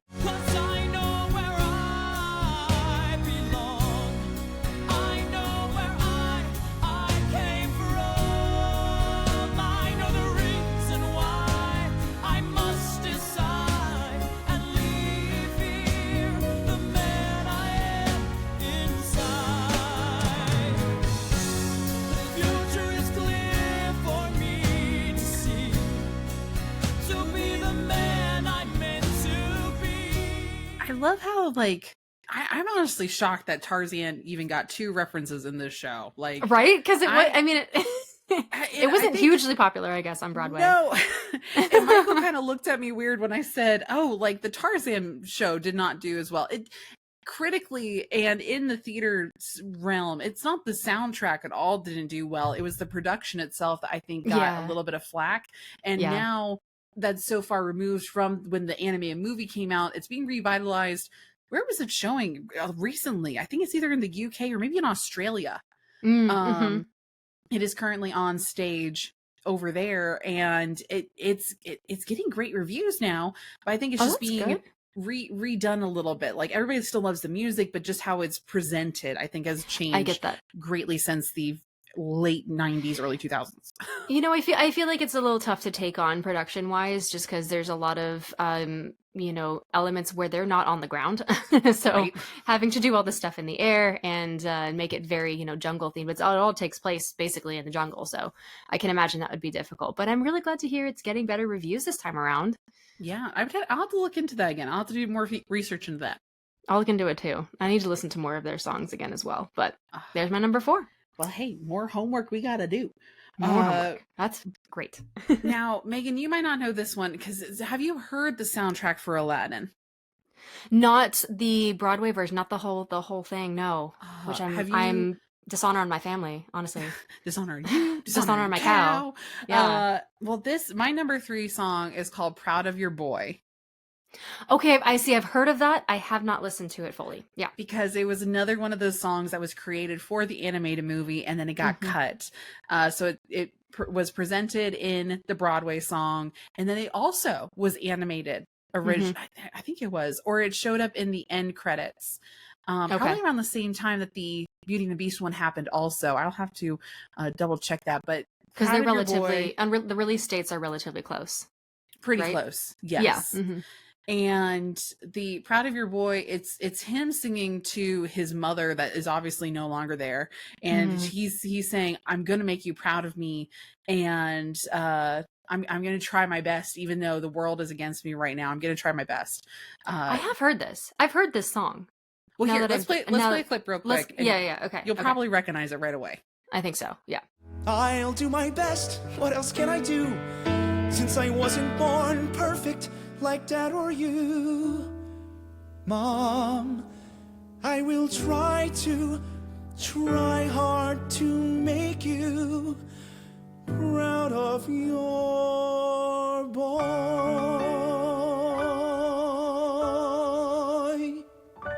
Yeah, I've totally heard that song. You know what I'm talking about. You totally have. And I know, Yes. I feel like, I want to say this song, kind of similar to the one I just talked about with the When We're Human Again. That one, I feel like there's a version of it that also plays, the score plays somewhere in Disney, and I can't remember where.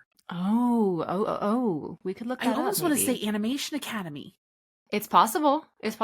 Yeah. Oh, that's another one I'm gonna have to add to my list to find out why am I thinking that? Huh. I wonder if it's Okay. Googleable. You know, we'll We're save counting it for on later. you, We'll save it Danielle. for the Discord, and I'll let them know later. Sounds good. We're counting on you, or any of our Patreon fam who wants to look that up and let us know, because I'd be interested to know. Yes. All right, so my number 3, and I'm surprised, but I'm not surprised that this musical was not mentioned, or no song was brought up from this musical, but it is from Freaky Friday, and it's No More Fear. Now, this song is the lyrics like speak to me, and definitely in the mother-daughter relationship, but also just to me as a person. And I also had the absolute privilege of watching Heidi, as she was in the original Broadway cast, and it's Heidi Blickenstaff, and she did come to Epcot with Gavin Lee, and sang a few Disney on Broadway songs. And she actually sang this. This is not her song originally from Freaky Friday, but she sang her rendition of it. And oh my God, when I tell you there were tears streaming down my face, and like with people that were with me, she did such an amazing job. I'm like, I had chills the entire time. And I was like, I love this woman. I'm going to look up all the songs in this musical, because I had no idea this even existed. So, yeah, this is the one that she sang, and it just really hit home. So, let's listen to it. I believe, again, it's not Heidi that sings the original song. So hang on, I'm going to look that up right now.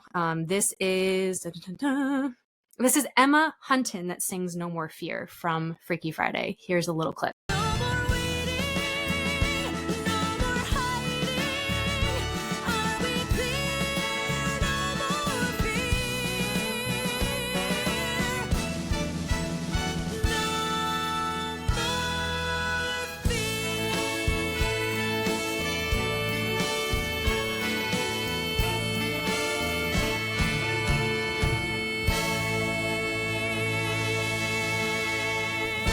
See, I heard this song at Epcot also during Festival of the Arts. This was when I was actually first introduced to this musical. And then hanging out with our friends Twin Sauce, Luke and Paul. Yeah. I went and visited them in Kansas City after our adventures in Marceline, and their local production that they helped do choreography with there in Kansas City did Freaky Friday, and that was my first time seeing the musical. Oh, so and you've seen it? Oh my gosh! I've seen at least not the Broadway official version, but I have seen a local production of it, and they did a great job, a really, really great job, and it was totally different compared to the movie versions.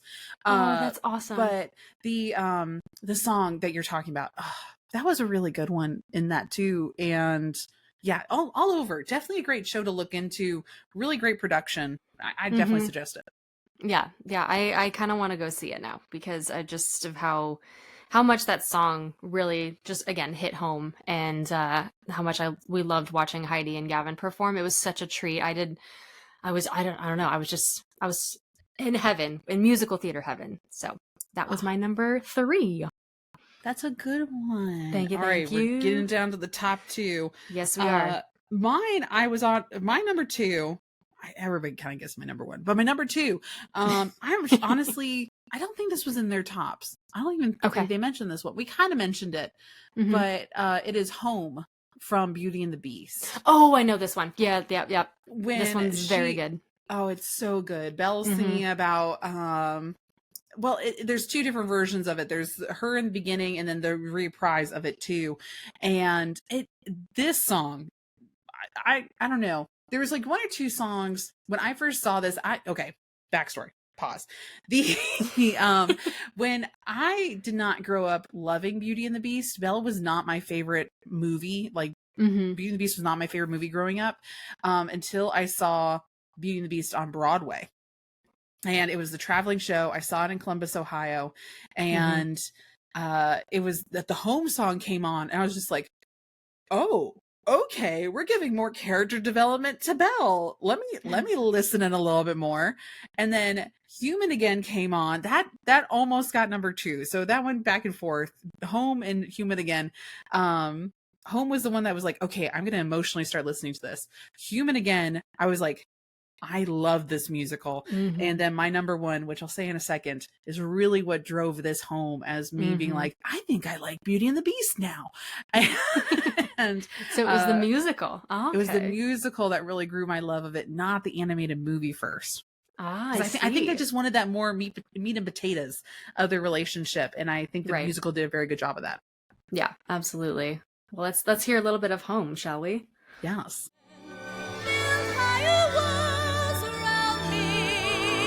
Change every lock and key.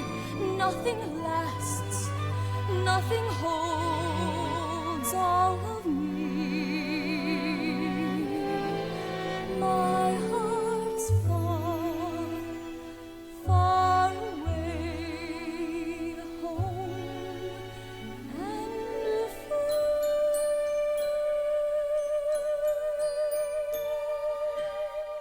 One of our Patreon listeners, Haley, is just like, "Ooh, interesting." I don't think a lot of people like the movie first and then the musical. I was the opposite. I didn't like the movie until I liked the musical. Yeah, and I mean it is gorgeous. Just as Ben and Michael were saying, it changed the game when it came to the OG, having the Disney one that on started Broadway. it all. Yeah. We What love about you, Miss Megan, for Susan number 2? as Belle. Number 2 for me. Oh. Well, you've heard it twice now. It is If I Can't Love Her from Beauty and the Beast. Now, there's a reason this is the top of everyone's lists, which hint is probably to Danielle's number 1. It is one of the most beautiful songs I've ever heard in my life. And yes, I did watch the live version with Josh Groban. Gosh, was this 2 years ago now? Was it 2022 or 2023? I can't remember. Now. Was it 2020? Was it 2020? Oh my gosh. Okay. Was it? Wow. I mean, maybe I watched it on Disney Plus or something. But I don't know. Oh man, I loved her as Belle, and then Josh Groban was amazing as the Beast. And so I had heard it, completely forgot about it until Danielle brought it up. I think this was talking about the love songs. Your love songs, yes. And so listened to it again and I was like, oh my God, yes, this was it. And, that tenor voice, the key change, like the lyrics, the melody, it's simply amazing. Again, completely, there is a reason it's top of the list for everyone. It's just beautiful. So, and Teresa did say that it was 2022. 2022. Oh, so 2 years ago. Okay, that's what I thought. Yeah. Okay, thank you. It's all a blur. It is, but the last 4 years have been a blur. Yeah, but so there it is at number 2. It really came close to being number 1, but my number 1 will hopefully make sense. So there you go. Okay. Mm-hmm. Well, and then I'll just piggyback off of that. My number 1 is If I Can't Love Her. Wow, I did not anticipate that song being like the anthem of this entire episode. I know. I was so like happy to hear that it was both of their number 1s. I'm like, oh my gosh, we're all on like kind of the same wavelength, Yeah. So if y'all slacking and didn't listen to me about the love song episode, now is obviously the sign that you need to go listen to it and listen to all the different renditions, the Josh Groban version and every other rendition in between. Yes, every other beast that has sang this song, every other tenor, yeah, because it is simply amazing. Good song. What about your number one? I'm wondering what yours is. My number one. Okay. And first, and of course, before I get to my number one, thank you all so much for listening this far into the episode. I know we chatted a lot with Ben and Michael. We had a long conversation, went into musical theater, Disney on Broadway quite a bit, but thank you so much for listening. Thank you to our Patreons for being here. And we've been on multiple Ratatouilles and Rantums of the Opera. Yes. I am so excited to text him that later and be like, guys, we came up with something for you. Here's your new thing. Yes. Here's your new slogan for your rants. But yeah, so thanks guys for listening. And leading into my number one, okay. So this was my first musical that I've ever saw. Not even just Disney musical, first musical of all time. It is from The Lion King. And it is They Live in You. And it was Danielle's number 5. It's my number one because there is a little different rendition or version of it that comes from Lion King 2. And I listen to that quite religiously in my car when I'm on my trips because wow, is it just like the most amazing song made for a sequel ever, in my opinion. Yes. And this the live version of it, I can still remember it. I watched it a long time ago, y'all. I was probably 11 or 12 years old seeing Lion King for the first time. And I still remember it vividly because of how just amazing it was to watch. It sent chills down my spine. It was big and beautiful. The vocals, amazing. And I love the melody with it. So it had to be my number one just because of how much it stuck with me through my life. And it was part of my first musical. So there you go. There's my number one. That's a good one. I see. In that one, I was really torn again with this list. I was like, maybe I should move the Lion King ones down further. No, I kind of like my Beauty and the Beast ones where they're at. And it was great. I loved it so much. It was fun. That's another one that makes you really emotional. So every time. Yes. Though this list was so fun to put together. There were some that I definitely could have swapped, but I was like, no, I think this is what I'm going to go with. So good meat and potatoes. That's right. Well, thank you guys so much again. I know we went on, yes, of course, again, all the Ratatouilles, Phantom of the Operas. So appreciate you sticking around. Again, thank you to Ben and Michael for being on the show. Of course, if you guys want some more theater, more musical in your life, go ahead and check out Theater Countdown. Again, that's the R-E at the end, not the E-R. So Theater, R-E. Theater. And theater. Yes. Theater Countdown. So thank you for being on the show. Thank you guys for listening. We'll be back. One more update. Are you still in line for D23? Y'all, I'm not getting my tickets today. There's That's no what way. I think everybody else is saying too. Hold on. The group message is blowing up again. Yeah. This was last updated an hour ago, so I don't know when they're going to come up with another update, but the pass that I wanted is sold out. So, I don't know. I think we're going to have to try for general on sale. So it's, what a ride. What a ride this has been in the last couple days. Weird. I know. So weird. But anyways, we will see you guys at D23. Don't worry, this year, and have all the updates for you. We have our connections. We will be going. Yes, just so you guys know.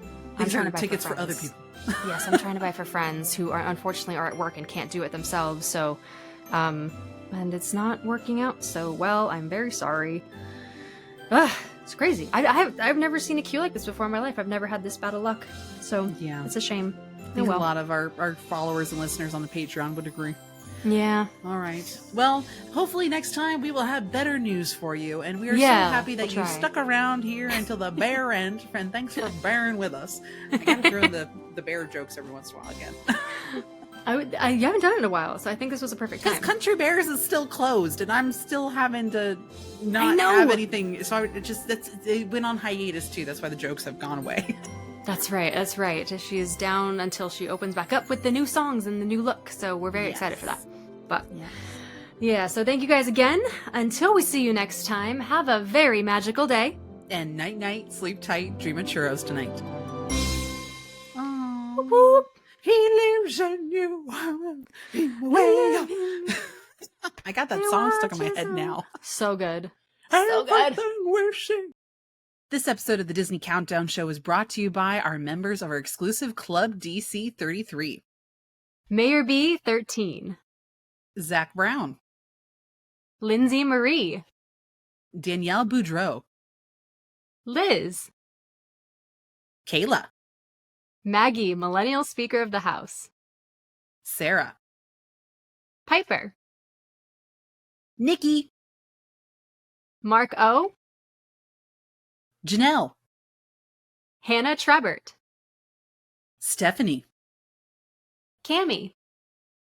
Haley Rose. Debbie F. Gab. Shalimar. Mindy. Vicky Lovett. Courtney Yarborough.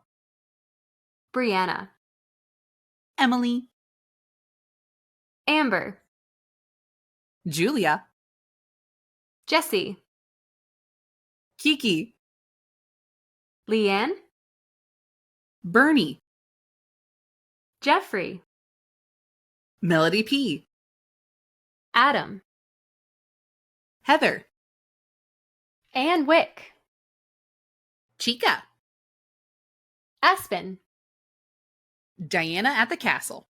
To have your name read at the end of our new episodes and to receive a bunch of magical perks, please check out our Patreon via the link in the episode notes. Or visit patreon.com/Disney Countdown Show. We'll see you there.